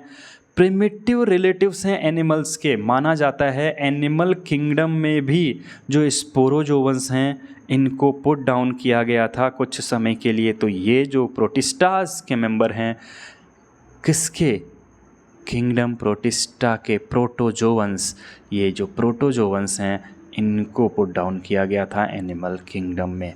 तो ये हम बात कर रहे हैं किसके बारे में, प्रोटिस्टा के मेंबर्स के बारे में। स्पोरोजोवंस या फिर प्रोटोजोवंस की बात कर रहे हैं, जिनमें हम प्रोटोजोवंस को इंक्लूड कर रहे हैं। तो ये प्रोटोजोवंस हमारे पास प्रेजेंस देखने को मिलेंगे। टोटल 4 टाइप के हैं, एक है अमीबॉयड, एक है फ्लैजिलेटेड, स्पोरोजोवंस और सीलिएटेड प्रोटोजोवंस। हम अमीबॉयड की बात करें तो ये फ्रेश वाटर में पाए जाते हैं या समुद्र में, या फिर जितनी भी नम जगह होती हैं वहाँ पे पाए जाते हैं। ये मूव करते हैं कैप्चर करने के लिए प्रे को, और बाहर की तरफ निकालते हैं स्यूडोपोडिया। स्यूडोपोडिया को हम फॉल्स फीट यानी कि गलत पैर बोलते हैं, क्योंकि ये जो पैर होते हैं ये सिर्फ मूवमेंट करते हैं, फॉल्स फीट के नाम से बोले जाते हैं। ये अमीबा इनका एग्जाम्पल होता है। मरीन फॉर्म जिसमें सिलिका की सेल्स पाई जाती हैं इनके चारों तरफ। कुछ इनमें से पैरासाइट होते हैं, जैसे एंट अमीबा हिस्टोलिटिका हमारी बॉडी में ये अमीबियसिस नाम की डिजीज़ काज करते हैं। फ्लैजिलेटेड प्रोटोजोवंस की बात करें तो इनमें फ्री लिविंग पैरासाइट्स होते हैं, फ्लैजिला पाए जाते हैं। ये फ्लैजिला इनको पास कुछ इस तरह से प्रेजेंट होते हैं, स्पाइरल शेप होते हैं। पैरासिटिस काज करते हैं लाइक स्लीपिंग सिकनेस, एग्जाम्पल है इसका ट्रेपैनोसोमा। ये जो फिगर बना हुआ है ये फिगर है ट्रिपैनोसोमा का। नेक्स्ट हम बात करते हैं सीलिएटेड प्रोटोजोवन की। ये जो पैरामीशियम यहाँ पे बना हुआ है इसका फिगर है इधर से, इसके साथ मर्जब मत समझिएगा। यहाँ पे अगर हम बात करें तो ये एक्वेटिक इन नेचर होते हैं, एक्टिवली मूव करते हैं यूजिंग सीलिया, सीलिया का मूव करते हैं। दे हैव द कैविटी, गलट पाई जाती है, ओपन करती है बॉडी के बाहर, यहाँ पे गलट की प्रेजेंस देखने को मिलती है। सीलिया के मूवमेंट की वजह से वाटर फूड इनके गलट में एंटर कर जाता है। पैरामीशियम इनके एग्जाम्पल होते हैं। स्पोरोजोवंस की बात करें तो इनमें इन्फेक्शियस स्पोर लाइक स्टेज देखने को मिलती है। लाइफ साइकिल में एग्जाम्पल देखने को मिलता है इनका प्लाज्मोडियम। ये मलेरियल पैरासाइट होता है, मलेरिया काज करता है। प्लाज्मोडियम की अगर हम बात करें तो कुछ कॉमन पैटर्न में ये स्ट्रक्चर देखने को मिलती है। पैरामीशियम की है, ये गलट स्ट्रक्चर होती है। इसमें सीलिया की वजह से फूड मटेरियल या जो भी मटेरियल है बॉडी के अंदर चले जाते हैं, और फिर अंदर इनका प्रॉपरली प्रोसेस होके डाइजेस्ट करके फिर इनको बॉडी से बाहर रिमूव कर दिया जाता है। ये अमीबा की स्ट्रक्चर है। ये ट्रिपैनोसोमा स्लीपिंग सिकनेस काज करते हैं, और दीज आर द प्लाज्मोडियम जो हमारी बॉडी में मलेरिया जैसी बीमारियां काज करते हैं। तो ये था किंगडम प्रोटिस्टा। अगले किंगडम की बात करें तो हम किंगडम पढ़ने जा रहे हैं फंजाई। किंगडम फंजाई एक यूनिक किंगडम है। हेट्रोट्रॉफिक ऑर्गेनिज्म यहाँ पे मेनली देखने को मिलते हैं। बहुत ज़्यादा डाइवर्सिटी होती है मार्फोलॉजी के बेसिस पे, अलग अलग दिखावट बनावट के बेसिस पे, और इनके रहन सहन के बेसिस पे इनके अलग अलग टाइप्स या बहुत ज़्यादा डाइवर्सिटी कंपोजिशन देखने को मिलता है। फंजाई को कॉस्मोपॉलिटन बोला जाता है, क्योंकि ये हर एक इन्वायरमेंट में जैसे हवा, पानी, ज़मीन, एनिमल्स, प्लांट किसी पे भी ग्रो कर जाते हैं। प्रेफर कहाँ करते हैं ये, जहाँ पे गर्मी हो और ह्यूमिड प्लेस हो। इसी वजह से जब कभी दांत खाज या खुजली होती है तो देखा होगा उस जगह पे ज़्यादा होती है जहाँ पे पसीना आने के बाद रुक सा जाता है। जैसे गाल पे आपको नहीं होगी, लेकिन गले में आसानी से हो जाती है, क्योंकि पसीना वहाँ पे रुका होता है और ह्यूमिड प्लेस होता है। एग्जाम्पल देखने को मिलेंगे bread moulds, orange rots, mushroom, toad stools, white spot mustards की लीफ पे पैरासिटिक फंजाई की वजह से ही आपको देखने को मिलता है। यहाँ पे अगर हम बात करें फंजाई के बारे में, कुछ फंजाई एंटीबायोटिक्स के सोर्स होते हैं, यूजेस की बात कर लेते हैं, जैसे कि पेंसिलिनियम। कुछ यूनिसेलुलर फंजाई हैं जैसे ईस्ट, इनको यूज किया जाता है ब्रेड और बियर बनाने के लिए। कुछ और फंजाई हैं जो बीमारियां काज करते हैं प्लांट और एनिमल में, जैसे wheat rust causing Puccinia. Rust disease काज करता है किसमें? वीट में, गेहूं में।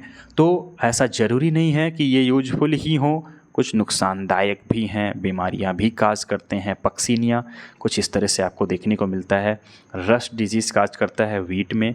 ईस्ट ब्रेड या बियर मेकिंग में, फर्मेंटेशन में हेल्प करते हैं। और पेंसिलिनियम नोटेटम, इससे एंटीबायोटिक बनाई जाती है, पेंसिलिन के नाम से ही जाना जाता है उस एंटीबायोटिक्स को। अब यहाँ पे बात करें एक्सेप्ट ईस्ट, फंजाई जो होते हैं वो कैसे होते हैं? फिलामेंटस होते हैं। अब फिलामेंटस मतलब धागे जैसी स्ट्रक्चर में कुछ अलग अलग सेगमेंट्स में इस तरह से बटा हुआ देखने को मिलेगा। इनके पास लंबी सिलेंडर थ्रेड लाइक स्ट्रक्चर बोली जाती है, जिसको बोलते हैं हाइफी। तो हाइफी है क्या? इनकी फिलामेंटस स्ट्रक्चर जो सिलेंडर लाइक होगी, थ्रेड जैसी होगी। नेटवर्क ऑफ हाइफी को बोलते हैं माइसीलियम। तो फंजाई में क्या पाए जाते हैं? माइसीलियम पाए जाते हैं। ये जो सिंगल थ्रेड लाइक स्ट्रक्चर है इसको क्या बोला हमने? हाइफी। अब ये एक हाइफी नहीं, बहुत सारी हाइफी से मिलके बना है, तो ग्रुप ऑफ हाइफी को क्या बोल देते हैं हम? माइसीलियम। अब यहाँ पे अगर हम बात करें तो देखने को मिलेंगे जो हाइफी हैं, हाइफी आपको दिख रही होंगी। कुछ हाइफी कंटिन्यूअस ट्यूब्ड हैं एक साथ, और इनमें सिर्फ न्यूक्लियस अलग अलग, यहाँ पे देखो न्यूक्लियस दिख रहे हैं, पर इनके बीच में, हर एक न्यूक्लियस के बीच में कोई डिवीज़न नहीं है। और जब मल्टी न्यूक्लिएटेड साइटोप्लाज्म जो फ्लूइड मटेरियल होगा ये सबके पास पहुँचेगा ना, इनमें कोई डिवीज़न नहीं है। और जो डिवीज़न नहीं होता है इनको बोलते हैं हम कोएनोसाइट हाइफी। कौन सी हाइफी बोलेंगे? कोएनोसिटिक हाइफी, ऐसी हाइफी जिसमें मल्टी न्यूक्लिएटेड साइटोप्लाज्म पाया जाता है। लेकिन कुछ हाइफी में यहाँ पे क्रॉस वॉल प्रेजेंट होती हैं। कुछ हाइफी में क्रॉस वॉल, जैसे एक न्यूक्लियस दूसरे न्यूक्लियस के बीच में यहाँ पे डिवीज़न है, क्रॉस वॉल प्रेजेंट है, तो सेप्टम आ गया। और ऐसी हाइफी क्या बोली जाती हैं? Septate hyphae. तो हाइफी दो टाइप की दिखेंगी आपको, एक कोएनोसिटिक हाइफी जिसमें न्यूक्लियस एक ही साइटोप्लाज्म में प्रेजेंट होगा और मल्टी न्यूक्लिएटेड साइटोप्लाज्म पाया जाएगा। लेकिन वो हाइफी जिसमें मल्टी न्यूक्लिएटेड नहीं प्रेजेंस दिखेंगी और बीच में डिवीजन होंगे, सारे न्यूक्लियस अलग अलग बटे होंगे, इनको बोलते हैं हम septate hyphae. Fungal cell wall जो होती है ये किसकी बनी है? काइटिन और पॉलीसैकेराइड की। ये पॉइंट इंपॉर्टेंट है, याद रखना। ये काइटिन और पॉलीसैकेराइड की बनी हुई इनमें सेल वॉल देखने को मिल जाती हैं। ज़्यादातर जो फंजाई होते हैं ये सैप्रोफिटिक ही होते हैं, ये अपना खाना खुद से नहीं बनाते हैं। तो कभी ये मत सोचना कि अपना खाना भी बना सकते हैं, मेहनती नहीं होते हैं, ये बहुत ज़्यादा काहिल होते हैं। ये एब्जॉर्ब करते हैं soluble organic matter dead substance से। कुछ पैरासिटिज्म होते हैं जो लिविंग बीइंग्स पे सर्वाइव करते हैं। कुछ सिम्बायोटिक होते हैं, यानी कि एक दूसरे के सहारे मिलके सपोर्ट करते हैं, जैसे आपको देखने को मिलता है association with algae as lichens. कौन है? एल्गी के साथ। एल्गी के साथ आपको अगर प्रेजेंस दिख जाए फंजाई की, तो फंजाई प्लस एल्गी दोनों मिला के बोला जाता है लाइकेंस। और जो लाइकेंस होते हैं ये with roots of higher plants form करते हैं माइकोराइजल। तो रूट्स कैसी बोली जाती हैं? माइकोराइजल रूट्स, जहाँ पे एल्गी और फंजाई प्लांट की रूट्स के साथ सर्वाइव कर जाते हैं, अटैच कर जाते हैं। प्लांट्स को ये नाइट्रोजन फिक्स करके देते हैं और वहाँ से क्या करते हैं, ये फूड मटेरियल लेते रहते हैं। तो दोनों एक दूसरे के सपोर्टिव हो जाते हैं। इस तरह से ये सिम्बायोटिक रिलेशनशिप सोन करते हैं। अगर हम बात करें इनके रिप्रोडक्शन पैटर्न की, तो जो रिप्रोडक्शन है दो टाइप्स के मेनली दिखेंगे, एक वेजिटेटिव और एसेक्सुअल। ये दोनों एक ही टाइप का आपको देखने को मिलेगा। एसेक्सुअल रिप्रोडक्शन में कोनिडिया, जूस्पोर और स्पोरेंजियो की फॉर्मेशन देखने को मिलती है। वेजिटेटिव प्रोपोगेशन की बात करें तो फ्रेगमेंटेशन, फिजन और बडिंग के फॉर्मेशन देखने को मिलते हैं। और फिर बात करें सेक्सुअल रिप्रोडक्शन की, तो सेक्सुअल रिप्रोडक्शन किस में देखने को मिलेगा? एस्को, बैसिडियो और ओएस्पोर। तो एबियो टाइप आपको सेक्सुअल रिप्रोडक्शन में दिखेगा। कोनिडिया, जोस्पोर और स्पोरेंजियो के फॉर्मेशन एसेक्सुअल रिप्रोडक्शन में आपको देखने को मिलते हैं। इनके बेसिस पे जो रिप्रोडक्शन पैटर्न है इनको फर्दर डिवाइड किया गया अलग अलग टाइप्स में। एसेक्सुअल रिप्रोडक्शन में आपको देखने को मिलेगा कोनिडिया फॉर्मेशन या फिर स्पोरेंजियोस्पोर या फिर जूस्पोर के फॉर्मेशन दिखते हैं। ये आपके जो हाइफी हैं ये सेपरेट हाइफी हैं, ये सेप्टेट हाइफी बोली जाएंगी क्योंकि हाइफी में कैसे हैं? सेगमेंट्स प्रेजेंट हैं। जो सेगमेंट्स प्रेजेंट हैं यहीं पे कोनिडियोफोर के फॉर्मेशन होंगे। फर्दर कोनिडियोफोर्स कोनिडिया फॉर्म करेगा। कोनिडिया स्पोर्स के नाम से जाने जाते हैं और यही फॉल आउट कर जाएंगे सरफेस पे और फिर यही एक नई बॉडी में जन्म ले लेंगे। और इस तरह से कोनिडिया या फिर स्पोरेंजियोस्पोर या फिर जूस्पोर बोलते हैं इनको, इनके फॉर्मेशन से एसेक्सुअल रिप्रोडक्शन देखने को मिलता है। सेक्सुअल रिप्रोडक्शन की बात करें तो ओस्पोर्स या फिर एस्कोस्पोर्स और बैसिडियोस्पोर्स के फॉर्मेशन आपको अलग अलग क्लासेस के बेसिस पे इनके देखने को मिलेंगे। ये प्रोड्यूस करते हैं distinct structure called fruiting body. ये अलग स्ट्रक्चर प्रोवाइड करते हैं। ये जो हेड सेगमेंट होता है इसको बोलते हैं फ्रूटिंग बॉडी। ये आपको मशरूम्स में देखने को मिल जाएंगे ईजिली। ये प्राइमोर्डिया के फॉर्मेशन करते हैं अलग अलग सेगमेंट्स में और ये फिर अलग अलग फ्रूटिंग बॉडी जन्म लेती है। फ्रूटिंग बॉडीज में स्पोर्स रिलीज होते हैं, स्पोर्स फर्दर जर्मिनेट्स करते हैं, माइसीलियम के फॉर्मेशन होते हैं और माइसीलियम में प्राइमोर्डिया का फॉर्मेशन होता है और अटैचमेंट होता है जिसकी वजह से फ्रूटिंग बॉडी के फॉर्मेशन आपको देखने को मिलते हैं। सेक्सुअल साइकिल्स 3 स्टेप्स इन्वॉल्व करती है। पहला प्लाज्मोगैमी। अगर प्रोटोप्लाज्म जैसे एक सेल है, दूसरी सेल्स हैं, 2 मोटाइल या नॉन मोटाइल गैमीट्स हैं। गैमीट्स मूव कर सकते हैं या नहीं कर सकते हैं, ये पूरा का पूरा फ्लूइड मटेरियल एकदम पास में रिलीज होगा और इनका साइटोप्लाज्म अंदर का मटेरियल इनके साथ और इनका मटेरियल इनके साथ फ्यूज्ड होके एक पूरी बॉडी बन जाएगी। इसको बोलते हैं प्लाज्मोगैमी। अब दूसरा टाइप है कैरियोगैमी। कैरियन न्यूक्लियस को बोलते हैं। तो सेल्स हैं, सेल्स से जो अंदर न्यूक्लियस है, न्यूक्लियस बाहर निकले और फ्यूज्ड हो गए या दोनों न्यूक्लियस आपस में फ्यूज हो गए तो सेक्सुअल रिप्रोडक्शन कैसा बोला जाएगा? कैरियोगैमी।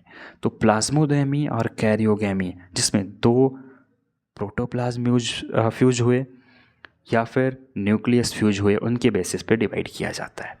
इसके बाद आपको देखने को मिलता है एक और स्टेप मियोसिस। मियोसिस अकर करता है, जाइगोट रिजल्ट करता है इन हैप्लॉइड स्पोर्स। हैप्लॉइड स्पोर्स के फॉर्मेशन होते हैं। तो सबसे पहला हिस्सा क्या होगा? प्लाज्मोगैमी होगा ना। सबसे पहले क्या होगा? प्लाज्मोगैमी। प्लाज्मा फ्यूज होंगे। जब प्लाज्मा फ्यूज हो जाएंगे तभी तो न्यूक्लियस आपस में टकराएंगे और जब न्यूक्लियस टकराएंगे तो बनेगी कैरियोगैमी। और कैरियोगैमी यहाँ पे देखने को मिलती है हेट्रोकैरियोटिक, अलग अलग टाइप के इनके क्रोमोसोम सेट्स होते हैं। आपस में न्यूक्लियस अलग अलग हैं, फ्यूज्ड हुए, कैरियोगैमी बोली गई और फर्दर ब्रेकिंग हुई और जाइगोट्स बने। तो 2 अलग अलग न्यूक्लियस जुड़े और क्या बना? जाइगोट बना। ये जो जाइगोट है ये कैसा है? डिप्लॉयड है। अब डिप्लॉयड से मियोसिस हुई। मियोसिस होने के बाद डिप्लॉयड सेल्स आपको पता है हैप्लॉयड में कन्वर्ट हो जाती है। एक सेल से 4 सेल्स बनती हैं और ये स्पोर्स में कन्वर्ट हुए। स्पोर्स फर्दर हाइफी में ग्रो किया, हाइफी स्पोर्स से होते हुए फर्दर हाइफी में और फिर एक सेल्स की हाइफी दूसरे सेल्स की हाइफी आपस में फ्यूज्ड होगी। तो पहले प्लाज्मोगैमी हो गई, फिर कैरियोगैमी और फिर मियोसिस आपको देखने को मिल जाएगा। सेक्सुअल रिप्रोडक्शन में 2 हैप्लॉइड हाइफी फॉर्म करती हैं, एक साथ आती हैं, फ्यूज हो जाती हैं। कुछ फंजाई में 2 हैप्लॉइड सेल इमीडिएटली तुरंत फॉर्म कर लेती हैं डिप्लॉयड सेल्स, यानी कि 2n टाइप। कुछ अदर फंजाई की बात करें जैसे एस्कोमाइसिटीज और बैसिडियोमाइसिटीज की, तो इनमें डाइकैरियोटिक स्टेज देखने को मिलती है या डाइकैरियन फेज बोला जाता है, जिसमें N+N 2 न्यूक्लियाई एक साथ प्रेजेंट देखने को मिल जाते हैं, अकर होती हैं। ऐसी कंडीशंस को डाइकैरियन बोला जाता है। तो डाइकैरियोनिक का मतलब क्या है कि 2 न्यूक्लियस मिक्सअप हुए, और डिप्लॉइड सेल्स का मतलब हो गया कि 2 हैप्लॉइड सेल्स आपस में फ्यूज होंगी। हैप्लॉइड सेल्स कहाँ पे? हाइफी फ्यूज हो गई तो डिप्लॉइड सेल बोली जाएगी। और अगर न्यूक्लियस फ्यूज हुए तो कंडीशन क्या बोली जाती है? Dikaryotic phase.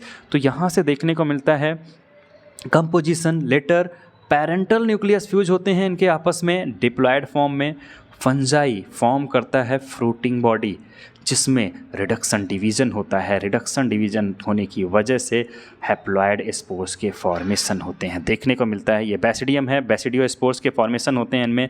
ये जो बैसिडियो स्पोर हैं मेटिंग टाइप के, ये आपके हैप्लॉइड होते हैं। ये पूरा का पूरा बैसिडियम हैप्लॉइड स्टेज में देखने को मिलता है, क्योंकि ये फ्यूज़न के बाद न्यूक्लियस फ्यूज़न के बाद में देखने को मिलता है। यहाँ से दोनों N type mycelium hyphae formation हुए, दोनों एन टाइप हैप्लॉइड हैं। तो यहाँ से हैप्लॉइडी ख़त्म होती है। हैप्लॉइडी फॉर्म के बाद प्लाज्मोगैमी देखने को मिलती है। प्लाज्मोगैमी जब होती है तो आपस में पहले इनके प्लाज्मा फ्यूज्ड होते हैं, और फिर क्या होते हैं? इनके न्यूक्लियस मिक्सअप होते हैं। न्यूक्लियस मिक्स होने का मतलब कंडीशन डाइकैरियोटिक बोली जाती है, क्योंकि यहाँ पे 2n फॉर्मेशन देखने को अब मिल रहा है। तो प्लाज्मोगैमी के बाद आपको देखने को मिलते हैं कैरियोगैमी और डाइकैरियोटिक सिस्टम देखने को मिलता है, क्योंकि यहाँ पे 2 न्यूक्लियस आपस में एक साथ फ्यूज्ड हो रहे हैं। तो यहाँ पे प्रेजेंस देखने को मिलेगी फ्रूटी बॉडी की। ये बैसिडियोकार्प्स है, यहाँ पे गिल्स की लाइनिंग प्रेजेंट होगी बिसाइड्स, और ये जो फर्दर डेवलपिंग है बैसिडियम का फॉर्मेशन होगा। बैसिडियम फर्दर फर्टिलाइजेशन के लिए जाएगा, कैरियोगेमी परफॉर्म होगी, फर्टिलाइजेशन होगा, और फिर मियोसिस के बाद बैसिडियम में चेंजेस देखने को मिलेंगे। तो ये हिस्सा आपको देखने को मिल जाता है। ये जो रूट लाइक जड़ लाइक स्ट्रक्चर है, माइसेलियम की प्रेजेंस यानी कि हाइफी के ग्रुप्स यहाँ पे देखने को मिलेंगे। स्टेम, गिल्स और fruiting body, cup, cap, gills और स्टेम तीनों को मिला के हम बोलते हैं फ्रूटिंग बॉडी, और ये आपको मशरूम्स में मेनली देखने को मिलते हैं। बात करें मार्फोलॉजी माइसीलियम के बेसिस पे या मोड ऑफ स्पोर फॉर्मेशन के बेसिस पे और फ्रूटिंग बॉडी के स्ट्रक्चर के बेसिस पे फंजाई को अलग अलग 4 क्लासेस में मेनली डिवाइड किया जाता है। क्लासेस कौन कौन सी? फाइकोमाइसिटीज़, एस्कोमाइसिटीज़, बैसिडियोमाइसिटीज़ और ड्यूटेरोमाइसिटीज़ में इनको फर्दर डिवाइड किया जाता है। सबसे पहले हम बात करते हैं फाइकोमाइसिटीज़ की। फाइकोमाइसिटीज़ जो होते हैं लोअर फंजाई के नाम से जाने जाते हैं। ये आकर करते हैं एक्वेटिक, ज़्यादातर पानी में ही पाए जाते हैं, या डिकेइंग वुड, जो लकड़ी मॉइस्ट इन्वायरमेंट में नम एरिया में प्रेजेंट है या डैम्प दलदल एरिया में प्रेजेंट है। ऑब्लिक पैरासिटिज्म सोन करते हैं ये प्लांट्स के साथ, उन पे जाके ये स्टोर हो जाते हैं। इनकी जो माइसीलियम है वो कैसी है? एसेप्टेट और कोएनोसिटिक। अब एसेप्टेट और कोएनोसिटिस का मतलब क्या हो गया? एसेप्टेट का मतलब हो गया कि डिवीज़न नहीं है, और कोएनोसिटिक का मतलब होता है न्यूक्लियस पूरे साइटोप्लाज्म में मल्टी न्यूक्लियस्टिक सिस्टम फैला हुआ है। एग्जाम्पल देखने को मिलेगा म्यूकर, राइजोपस, ब्रेड माउल्ड बोला जाता है राइजोपस को, जो ब्रेड पे सफ़ेद रंग की फफूंद दिखती है ना, वो यही होते हैं। फिर आपको देखने को मिलता है एक एल्ब्यूगो, ये पैरासिटिक फंजाई है मस्टर्ड की, मतलब सरसों की पत्तियों पे ये वाइट कलर की रस्ट लाइक स्ट्रक्चर्स देखने को मिलती हैं। कौन होते हैं? एल्ब्यूगो होते हैं। एल्ब्यूगो के बाद हम बात करें इनमें तो एसेक्सुअल जो रिप्रोडक्शन होता है ये टेक्स प्लेस होता है किसके सहारे? जूस्पोर्स के सहारे। यहाँ पे जूस्पोर्स के फॉर्मेशन होते हैं जो मोटाइल होते हैं, या फिर किसकी वजह से? ए प्लेनोस्पोर की वजह से, जो नॉन मोटाइल होते हैं। तो 2 यहाँ पे एसेक्सुअल रिप्रोडक्शन के लिए परफॉर्म करते हैं। एक जूस्पोर्स हैं जिनमें वाइट स्प्लैश फ्लैजलम पाए जाएंगे, जिनके सहारे ये मूव करेंगे, जूस्पोर का प्रोडक्शन होता है। या फिर यहाँ से देखने को मिलता है माइसीलियम, जो प्रेजेंस देखने को मिलेंगे इनमें ए प्लेनोस्पोर्स के नॉन मोटाइल होंगे और जूस्पोर्स से। फिर नेक्स्ट बात करते हैं, ये एंडोजिनसली प्रोड्यूस करते हैं किसमें? स्पोरेंजियम में। तो अंदर ही प्रोडक्शन होते हैं स्पोरेंजियम में, और फिर बाहर निकल के चले जाते हैं जूस्पोर्स। जो मोटाइल होते हैं, नॉन मोटाइल होंगे तो एप्लानोस्पोर्स आपको देखने को मिलते हैं। फिर बात करते हैं हम सेक्सुअल रिप्रोडक्शन की, तो जो जाइगोस्पोर्स हैं फॉर्म होते हैं फ्यूजन ऑफ द दो गैमीट्स से, फ्यूजन से बने होते हैं। एक गैमीट्स दूसरे गैमीट्स के साथ आपस में क्या होते हैं, फ्यूज्ड होते हैं। फ्यूज्ड होने के बाद यहाँ पे फॉर्मेशन देखने को मिलता है। जो गैमीट्स होते हैं ये सिमिलर होंगे तो आइसोगैमस, अगर सिमिलर नहीं होंगे तो एन आइसोगैमस या फिर ऊगैमस के नाम से मेंशन किया जाता है। तो सेम टाइप के गैमीट होंगे तो आइसोगैमस, अलग अलग होंगे तो एन आइसोगैमस के नाम से ये मेंशन किए जाते हैं। एसेक्सुअल रिप्रोडक्शन किसके सहारे होता है, जाइगोस्पोर्स के। तो ये हैं जाइगोस्पोर्स। फर्दर जाइगोस्पोर्स से पूरी की पूरी बॉडी फॉर्म हो जाती है। नेक्स्ट टाइप की बात करें हम एस्कोमाइसिटीज, या फिर इनको बोलते हैं सैक फंजाई, थैली जैसी स्ट्रक्चर देखने को मिल रही है ना आपको। यूनिसेलुलर होते हैं, एग्जाम्पल देखने को मिलेगा ईस्ट या सैक्रोमाइसिस, और मल्टीसेलुलर पेंसिलिनियम इनके एग्जाम्पल्स होते हैं। ये सैप्रोफिटिक हैं, मतलब डेड रिमेन्स पे डिकम्पोजर्स की तरह वर्क करते हैं। पैरासिटिक भी देखने को मिलते हैं, और कोप्रोफिलस यानी कि मैथेनोजेंस जैसे बैक्टीरियाज थे यहाँ पे पाए जाते हैं। डंग्स जानवरों के मल पे, गोबर पे ये ग्रो करते हैं। माइसीलियम ब्रांच्ड होती है, ब्रांच मतलब अलग अलग हिस्सों में बटी हुई देखने को मिलेगी, और सेप्टेट होगी। सेप्टेट होने का मतलब कि एक एक साइटोप्लाज्म न्यूक्लियस को डिवाइड कर रहा होगा। बैरियर्स प्रेजेंट होंगे, कोइनोसिटिक नेचर में नहीं देखने को मिलेगी। ये हैं अलग अलग ब्रांच है माइसीलियम की, माइसीलियम ब्रांचेस हैं, और यहाँ पे देखो डिवीज़न लगे हुए हैं, एक न्यूक्लियस के बीच में डिवीज़न यहाँ पे पाए जाएंगे, तो ये सेप्टेट फॉर्म देखने को मिल जाता है। एसेक्सुअल रिप्रोडक्शन की बात करें तो यहाँ पे कोनिडिया के फॉर्मेशन होते हैं एक्सोजेनिसली, मतलब बाहर की ओर। अंदर की तरफ की बात करें तो एंडोजेनिसली, मतलब अंदर ही अंदर, और बाहर की तरफ बात करेंगे तो एक्सोजेनिसली स्पेशल माइसीलियम प्रेजेंस होगा, जिसको हम कोनिडियोस्पोर या कोनिडियोफोर के नाम से जानते हैं। कोनिडिया जर्मिनेट करता है माइसीलियम को प्रोड्यूस करने के लिए। टू प्रोड्यूस कोनिडिया जर्मिनेट करता है तो प्रोड्यूस माइसीलियम। कोनिडिया ये एक सर्कुलर स्ट्रक्चर, ये फर्दर क्या करती है, धीरे धीरे ग्रो करती है किसमें, हाइफीज़ में। हाइफीज़ के ग्रुप्स फॉर्म होते हैं और फिर ये किस में बदल जाते हैं, माइसीलियम में, क्योंकि ग्रुप ऑफ हाइफी क्या बोला जाता है, माइसीलियम। ये याद रखना, टर्म भूलना नहीं है। नेक्स्ट बात करते हैं सेक्सुअल रिप्रोडक्शन की, तो एस्कोस्पोर्स हम बात कर रहे हैं किसकी, एस्कोमाइसिटीज़ की। तो इनके जो स्पोर्स बनेंगे इसको क्या बोलते हैं, एस्कोस्पोर्स। इसके पहले हम बात कर रहे थे किसकी, फाइकोमाइसिटीज़ की, तो इनमें जाइगोस्पोर्स के फॉर्मेशन हुए थे। एस्कोस्पोर्स में किसके फॉर्मेशन होंगे, एस्कोमाइसिटीज़ में एस्कोस्पोर्स के। ये एंडोजिनसली उसी थैली में प्रेजेंट होंगे। एस्को स्पीसीज़ के मेंबर हैं, सिंगल नंबर को एसआई बोलते हैं, एसआई अरेंज करते हैं। एसोकार्प या फ्रूटिंग बॉडी, तो इनके जो फ्रूटिंग बॉडीज बोली जाती हैं इनको क्या बोलते हैं, एस्कोकार्प। एग्जाम्पल्स देखने को मिलेंगे एस्परजिलस, क्लैविसेप्स और न्यूरोस्पोरा। ये न्यूरोस्पोरा कुछ इस तरह से देखने को मिलता है, एस्परजिलस और क्लैविसेप्स यहाँ पे आपको प्रेजेंस देखेंगे।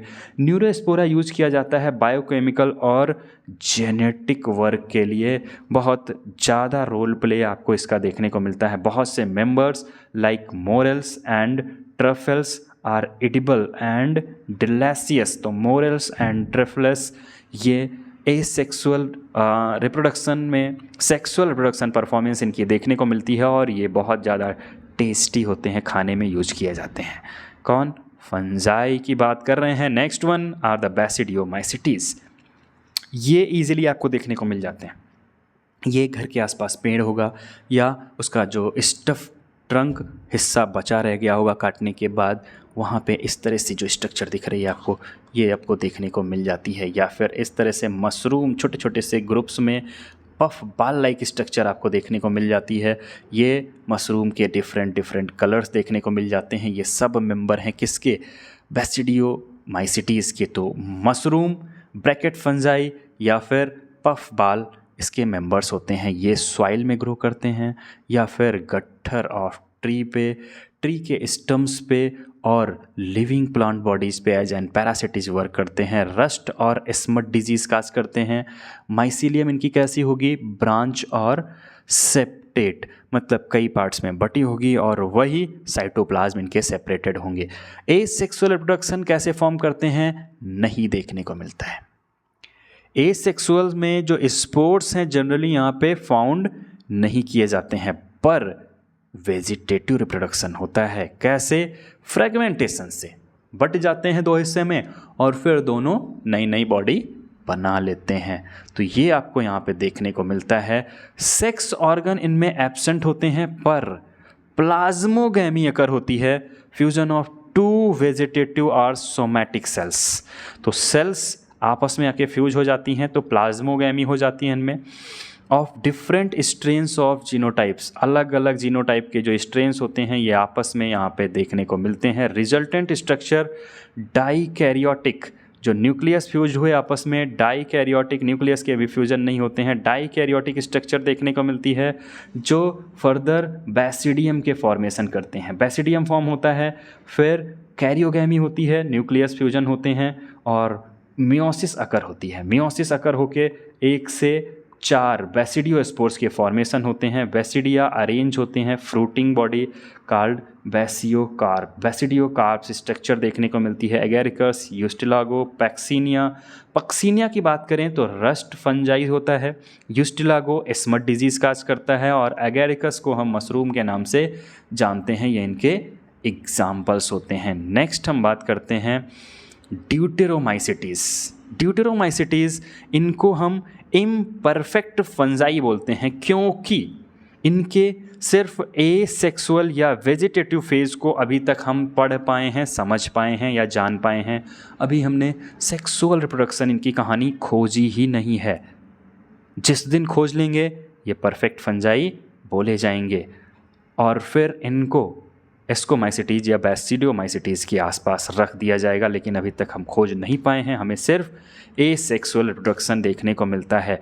It is possible that asexual और vegetative stage have been given one name, एक ही नाम दिया गया हो और सेक्सुअल स्टेज को दूसरा नाम दिया गया हो, लेकिन सेक्सुअल स्टेज अभी खोजी नहीं गई है।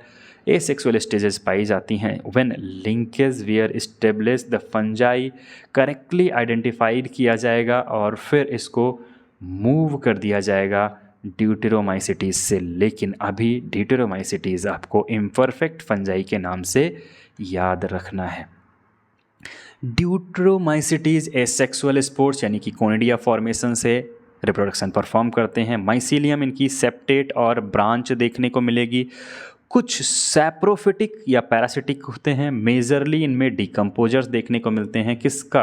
लिटर, वेस्ट मटेरियल प्रोडक्ट्स का, जो मिनरल साइकिलिंग में हेल्प करते हैं। अल्टरनेरिया, ये आपको कुछ इस तरह से स्ट्रक्चर वाइज देखने को मिलेंगे। कोलेटोट्रिचियम और ट्राइकोडर्मा, ये इनके स्ट्रक्चर्स देखने को मिलते हैं। ये मेंबर हैं ड्यूटेरोमाइसिटीज़ के। तो मेजरली हमने 3 किंगडम डिटेल में पढ़ लिए। एक हमने पढ़ा मोनेरा, एक हमने पढ़ा प्रोटिस्टा और फिर हमने तीसरा पढ़ा जो इम्पॉर्टेंट ज़्यादा रोल प्ले करता है इन तीनों में, फंजाई। फंजाई के बाद हम बात कर लेते हैं प्लांट किंगडम और एनिमल किंगडम की। तो प्लांट और एनिमल किंगडम हम सेपरेट पढ़ेंगे एक अलग वीडियो में। प्लांट किंगडम नाम का एक अलग चैप्टर मिलेगा आपको और एनिमल किंगडम का एक बहुत बड़ा सा विशाल का चैप्टर मिलने वाला है। तो ये 2 जो टॉपिक हैं ये सेपरेट पढ़ने हैं हमें, उनको डिटेल में अलग से पढ़ेंगे। थोड़ा जनरल टर्म्स जो एनिमल्स कुछ बचे रह गए, यहाँ पे प्लेस्ड नहीं किए जा सके, इनको स्पेस नहीं मिल पाया, उनके बारे में हम थोड़ा सा इन्फॉर्मेशन ले लेते हैं। जैसे हम बात करते हैं वायरसेस की, वायराइड्स की और लाइकेंस की। 5 किंगडम क्लासिफिकेशन में ए सेलुलर ऑर्गेनिज्म में वायरस और वायरॉइड को पुट डाउन नहीं किया गया है। लाइकेंस भी वहाँ पे नहीं मेंशन किए गए हैं। वायरसेस नॉन सेलुलर हैं और ट्रूली लिविंग नहीं हैं, इसी वजह से इनको 5 किंगडम क्लासिफिकेशन में नहीं रखा जा सका।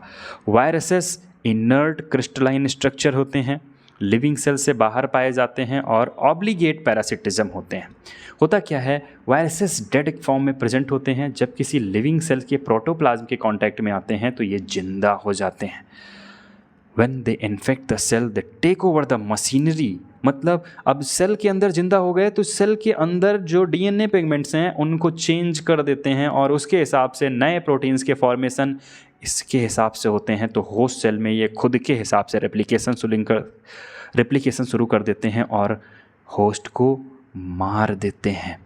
तो सबसे पहले सेगमेंट की बात कर लेते हैं हम वायरसेस, वायरॉइड्स और लाइकेन की। लुईस पास्चर ने टर्म दिया था मीन्स वेनम या फिर पॉइजनस फ्लूइड, वायरस नाम दिया था। किसने? लुईस पास्चर ने। फिर डीजे इवानोस्की ने डिस्कवर किया वायरस। वायरस खोजा किसने? इवानोस्की साहब ने। नाम किसने दिया? लुईस पास्चर ने। इन्होंने रिकॉग्नाइज किया कि कुछ ऐसे माइक्रोब्स हैं जो मोज़ैक डिजीज़ काज कर रहे हैं। किसमें? टोबैको में। ये बहुत स्मॉलर थे, छोटे से थे। Bacteria because they pass through bacteria proof filter, क्योंकि बैक्टीरिया से भी छोटे हैं और बैक्टीरिया प्रूफ जो फिल्टर हैं उनसे पास आउट हो जाते हैं। फिर आए बीजरिंग साहब। इन्होंने डिमॉन्स्ट्रेट किया कि एक्सट्रैक्ट निकाला इन्फेक्टेड प्लांट टोबैको का और काज किया इन्फेक्शन इन हेल्दी प्लांट और कहा कि ये ऐसा मटेरियल है जो संपर्क में आने पे फैलता है, यानी कि contagium vivum fluidum infectious living fluid. ऐसा फ्लूइड है जो इन्फेक्शंस फैला सकता है, मतलब एक से दूसरे में टच होके डिजीज़ फैला सकता है। फिर आए WM स्टैनले साहब। स्टैनले साहब ने पहली बार क्रिस्टलाइज फॉर्म किया लार्जली ऑफ प्रोटीन की वायरसेस के, ताकि हम इनको पहचान सकें, डिटेल स्टडी कर सकें। वायरसेस की बात करें तो वायरसेस ऑफ न्यूक्लियोप्रोटीन, ये किसका है मेंबर? न्यूक्लियोप्रोटीन का बना हुआ है। मतलब इसके पास प्रोटीन की कोट है, जिसको ये जो बाहर का हिस्सा है प्रोटीन का, इसको बोलते हैं हम कैस्पिड, और जेनेटिक मटेरियल अंदर प्रेजेंट होता है RNA या DNA। तो न्यूक्लियोप्रोटीन के मेंबर्स हैं, अंदर की तरफ प्रेजेंट है कौन? RNA या फिर DNA। दोनों पैटर्न देखने को मिलते हैं, कुछ वायरसेस DNA कंटेनिंग होते हैं और कुछ RNA। ये एक इन्फ्लुएंजा का वायरस है। यहाँ पे देखने को मिलता है न्यूरामिनिडेज, सियालिडेज के नाम से मेंशन किया जाता है। इसके अलावा हेमाग्लूटिनिन, दो मेजर पिगमेंट्स होते हैं इसके नाम से, N1H1 या N5H1, अलग अलग different type of viruses mention किए जाते हैं। बाहर की जो कवरिंग है इसको हम कैस्पिड बोलते हैं और लिविंग या लिपिड का बना हुआ एक लार्ज इन्वेलप पाया जाता है। कोई भी वायरस दोनों DNA और RNA कैरी नहीं करता है, या तो RNA जेनेटिक मटेरियल होगा या फिर DNA जेनेटिक मटेरियल इनका इन्फेक्शियस होता है। तो लिविंग सेल्स में जाने के बाद ये अपना फंक्शन शुरू कर देते हैं, सामने वाले का फंक्शन भूल जाते हैं। जनरली जो वायरस होते हैं ये प्लांट को इन्फेक्ट करते हैं और इनके पास सिंगल स्टैंडर्ड RNA पाया जाता है। जो प्लांट को इन्फेक्ट करने वायरसेस हैं वो ज़्यादातर सिंगल स्टैंडर्ड RNA कैरी करते हैं। एनिमल में जो इन्फेक्शन काज करते हैं वो सिंगल या डबल स्टैंडर्ड RNA या फिर double standard DNA। Single standard DNA नहीं देखने को मिलता है आपको, तो ये कभी भी मत देखिएगा कि सिंगल स्टैंडर्ड DNA के भी आपको वायरसेस दिखेंगे। सिंगल स्टैंडर्ड या डबल स्टैंडर्ड RNA होगा, पर DNA कभी भी सिंगल स्टैंडर्ड नहीं देखने को मिलेगा। बैक्टीरियोफेज वायरसेस वो वायरसेस हैं जो बैक्टीरिया को इन्फेक्ट करते हैं, यूजुअली डबल स्टैंडर्ड DNA के बने होते हैं। यहाँ पे आपको कुछ इस तरह से इनकी कंपाइल स्ट्रक्चर देखने को मिलेगी कैस्पिड के पैटर्न पे। प्रोटीन की जो कोट होती है बाहर की तरफ, ये इनको बोलते हैं हम कैस्पिड्स। न्यूक्लिक एसिड्स पाए जाते हैं, कैस्पोमियर्स प्रेजेंट होते हैं। ये छोटी छोटी स्मॉल सब यूनिट कैस्पोमियर से बने होते हैं, प्रोटेक्ट करते हैं न्यूक्लिक एसिड जो अंदर जेनेटिक मटेरियल है उसको बचाने के लिए। कैस्पोमियर दो तरह से हो सकते हैं, एक हेलिकल स्ट्रक्चर कुछ इस तरह से हेलिक्स लाइक, एक पॉलीहेड्रल ज्योमेट्रिक फॉर्म। तो पॉलीहेड्रल कई सारे हेड ज्योमेट्रिक फॉर्म में इनकी प्रेजेंस देखने को मिलती है। ये वायरस है टोबैको मोज़ैक वायरस TMV। ये स्ट्रक्चर है, सिलेंड्रिकल लाइक स्ट्रक्चर है, तो ये कैसी बोली जा सकती है? हेलिकल टाइप की। हेलिकल टाइप कैस्पिड्स हैं और ये आपके पास अंदर जेनेटिक मटेरियल RNA प्रेजेंट देखने को मिलेंगे। ये TMV है, सिंगल स्टैंडर्ड RNA यहाँ पे देखने को मिलेगा। नेक्स्ट वन है बैक्टीरियोफेज वायरसेस। बैक्टीरियोफेज वायरसेस की अगर हम बात करें तो यहाँ पे डबल स्टैंडर्ड RNA की प्रेजेंस देखने को मिलती है, जैसा कि अभी हमने इसके बारे में डिटेल में डिस्कस किया था कि जो वायरसेस हैं बैक्टीरियोफेज के डबल स्टैंडर्ड DNA कैरी करते हैं। तो इनके पास क्या होगा? बैक्टीरियोफेज वायरसेस हैं, dsDNA की प्रेजेंस, डबल स्टैंडर्ड DNA यहाँ पे प्रेजेंस देखने को मिलेगा। ये हेड रीजन है, हेड रीजन यानी कि बना हुआ है पॉलीहेड्रल ज्योमेट्रिक का, अलग अलग कई सारे हेड्स देखने को मिलेंगे। कॉलर रीजन है ये सीथ, इनके पास टेल फाइबर्स प्रेजेंट होते हैं। ये नट बोल्ट या फिर रोबोट नहीं है, ये वायरस ऐसा ही दिखता है। सीथ मल्टीपल पाई जाती हैं जिनके सहारे इसको एनर्जी प्रोवाइड कराई जाती है। अगर हम बात करें बैक्टीरियोफेज वायरसेस की तो बहुत इम्पॉर्टेंट रोल प्ले करता है बैक्टीरियाज को किल करने में। तो हमेशा नुकसानदायक ही नहीं, फ़ायदेमंद भी होता है, पर ज़्यादातर ये बीमारियाँ काज करता है। वायरसेस डिजीज़ काज करते हैं like mumps, small pox, herpes, influenza और एड्स जैसी बीमारियां काज करते हैं। ये एड्स के पेशेंट हैं। इन्फ्लुएंजा सर्दी जुकाम, हर्पीज़ वायरसेस के सिम्टम्स कुछ इस तरह से देखने को मिलते हैं, पूरा चेहरा फफूंसा हो जाता है। और स्मॉल पॉक्स बहुत ज़्यादा खतरनाक देखने को मिलती है। मम्स, गलसुआ। कुछ प्लांट्स में बात करें तो मोज़ैक फॉर्मेशन देखने को मिलता है, लीफ रोलिंग और curling, yellowing and the when clearing, dwarfing और स्टंड ग्रोथ आपको देखने को मिलती है इन वायरसेस की वजह से। ये वायरसेस हैं, अलग अलग टाइप के वायरसेस देखने को मिलते हैं, इनके शेप और साइज़ हैं। Tobacco mosaic virus 20 nanometer in diameter आपको देखने को मिलता है। एडेनो वायरस 50 नैनोमीटर लेंथ में। इन्फ्लुएंजा वायरस की बात करें तो 50 नैनोमीटर, और बैक्टीरियोफेज वायरसेस को देखने के लिए 50 नैनोमीटर तक के माइक्रोस्कोपिक विजिबल की रिक्वायरमेंट होती है। इनके डायमीटर की लेंथ ये मेजर की जाती है। कैस्पिड्स इनके सेपरेट पैटर्न पे देखने को मिलते हैं। डायमीटर और रीजन या इनके कंपोजिशन के बेसिस पे क्वेश्चंस आपसे नहीं पूछे जाते हैं। वायरवाइड्स के बारे में अगर हम बात करें तो ये एक इन्फेक्शियस एजेंट्स हैं। कुछ free low molecular weight RNA and no protein code, सिर्फ RNA कैरी करते हैं, कोई प्रोटीन की कोड नहीं है। ये वायरसेस से भी छोटे होते हैं। सबसे पहले खोजा था इसको T.O. डीनर साहब ने। इन्होंने देखा potato spindle tuber disease. Potato आपको पता है इस तरह से देखने को मिलती है, लेकिन ये सीधे हो जाते हैं कुछ स्पिंडल जैसे। ये एक वायरॉइड की वजह से डिजीज़ देखने को मिलती है। तो आपको यहाँ से 3 चीज़ें याद रखनी है। एक, ये लो मॉलिक्यूलर वेट RNA की वजह से कैरी करते हैं, पोटैटो स्पिंडल डिजीज़ काज करते हैं, और खोजा था T.O. डीनर साहब ने। Next one, prions. प्रायॉन्स से रिलेटेड डिजीज़ पूछी जा चुकी हैं। प्रायॉन्स मिसफोल्डेड प्रोटीन्स हैं। ये कोई अलग से RNA DNA नहीं है, ये हमारी बॉडी में जो प्रोटीन्स पाई जाती हैं वो मिसफोल्ड कर जाती हैं। प्रायॉन्स के नाम से मेंशन करते हैं इनको। ये अपनी मिसफोल्डिंग शेप को normal variants of the same protein में ट्रांसफ़र कर सकती हैं। इनको सेवरल कंडीशन में फैटल यानी कि मृत्यु काज कर भी बोला जाता है। ये ट्रांसमिसिबल होते हैं, एक जनरेशन से दूसरे जनरेशन में ट्रांसफ़र हो जाते हैं। न्यूरो डिजेनरेटिव डिजीज़ काज करते हैं ह्यूमंस में और बहुत सारे जानवरों में। Prion variants of the prion protein PRP बोला जाता है। नॉर्मल प्रोटीन है, इसमें अलग से प्रोटीनेसियस स्ट्रक्चर में फोल्डिंग हो गई जो स्पेसिफाइड फंक्शन या अनसर्टेनिटी काज करती है। हाइपोथेसाइज्ड किया गया इसको कि काज किया जाता है transmissible spongiform encephalopathies TSEs include करते हैं scrapie in sheep, chronic wasting disease deer में, बोवाइन स्पंजीफॉर्म एंसेफेलाइथी कैटल्स में देखने को मिलते हैं। कॉमनली इस कंडीशन को बोलते हैं mad cow disease. Mad cow disease क्या है? प्रायॉन्स की वजह से होती है। अंदर ब्रेन की सेल्स हैं, मेम्ब्रेन्स प्रोटीन की बनी है, अब प्रोटीन्स अनफोल्डेड हो गई, ज़्यादा फोल्डेड पैटर्न हो गए, तो इसको क्या बोला गया? प्रायॉन्स। अब ये जो प्रायॉन्स हैं ये डिजीज़ काज करते हैं, कॉमनली इसको मैड काउ डिजीज़ बोलते हैं। एंड क्रूटफेल्स जैकब डिजीज़ इंसानों में देखने को मिलती हैं, ज़्यादातर ब्रेन से रिलेटेड बीमारियां प्रायोन्स काज करते हैं। नेक्स्ट बात करते हैं लाइकेंस की। लाइकेंस बहुत अच्छे पॉल्यूशन इंडिकेटर होते हैं। ये पॉल्यूटेड एरिया में कभी ग्रो ही नहीं करते हैं। सिम्बायोटिक रिलेशनशिप है एल्गी और फंजाई का। एल्गी प्लस फंजाई दोनों को मिला के बोलते हैं हम लाइकेन।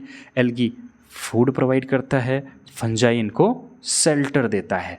ये दोनों पॉल्यूशन इंडिकेटर बोले जाते हैं। पॉल्यूटेड एरिया में ग्रो नहीं करते हैं, तो जहाँ पे ये नहीं पाए जाते हैं आप समझ सकते हैं कि यहाँ पे पॉल्यूशन नहीं होगा, क्योंकि ये पॉल्यूटेड एरिया में वहाँ पे पॉल्यूशन होगा। अगर ये नहीं है तो वहाँ पे पॉल्यूशन के चांसेस ज़्यादा हैं। पॉल्यूटेड एरिया में ये ग्रो नहीं करते हैं। तो बायोलॉजिकल क्लासिफिकेशन में आज यहीं तक इतना सा सेगमेंट था। इसके आगे अगले टॉपिक में हम प्लांट किंगडम और animal kingdom in the detail depth के साथ हम रीड करने वाले हैं। वन शॉट सिंगल वीडियो यहीं पे इसका समाप्त होता है। उम्मीद है अच्छे से समझ में आया होगा। एक बार फिर से रिमाइंड करा रहे हैं, चैनल सब्सक्राइब नहीं किया है तो सब्सक्राइब कर लीजिएगा। मिलते हैं अगले वीडियो में, अभी के लिए इतना ही। जय हिंद।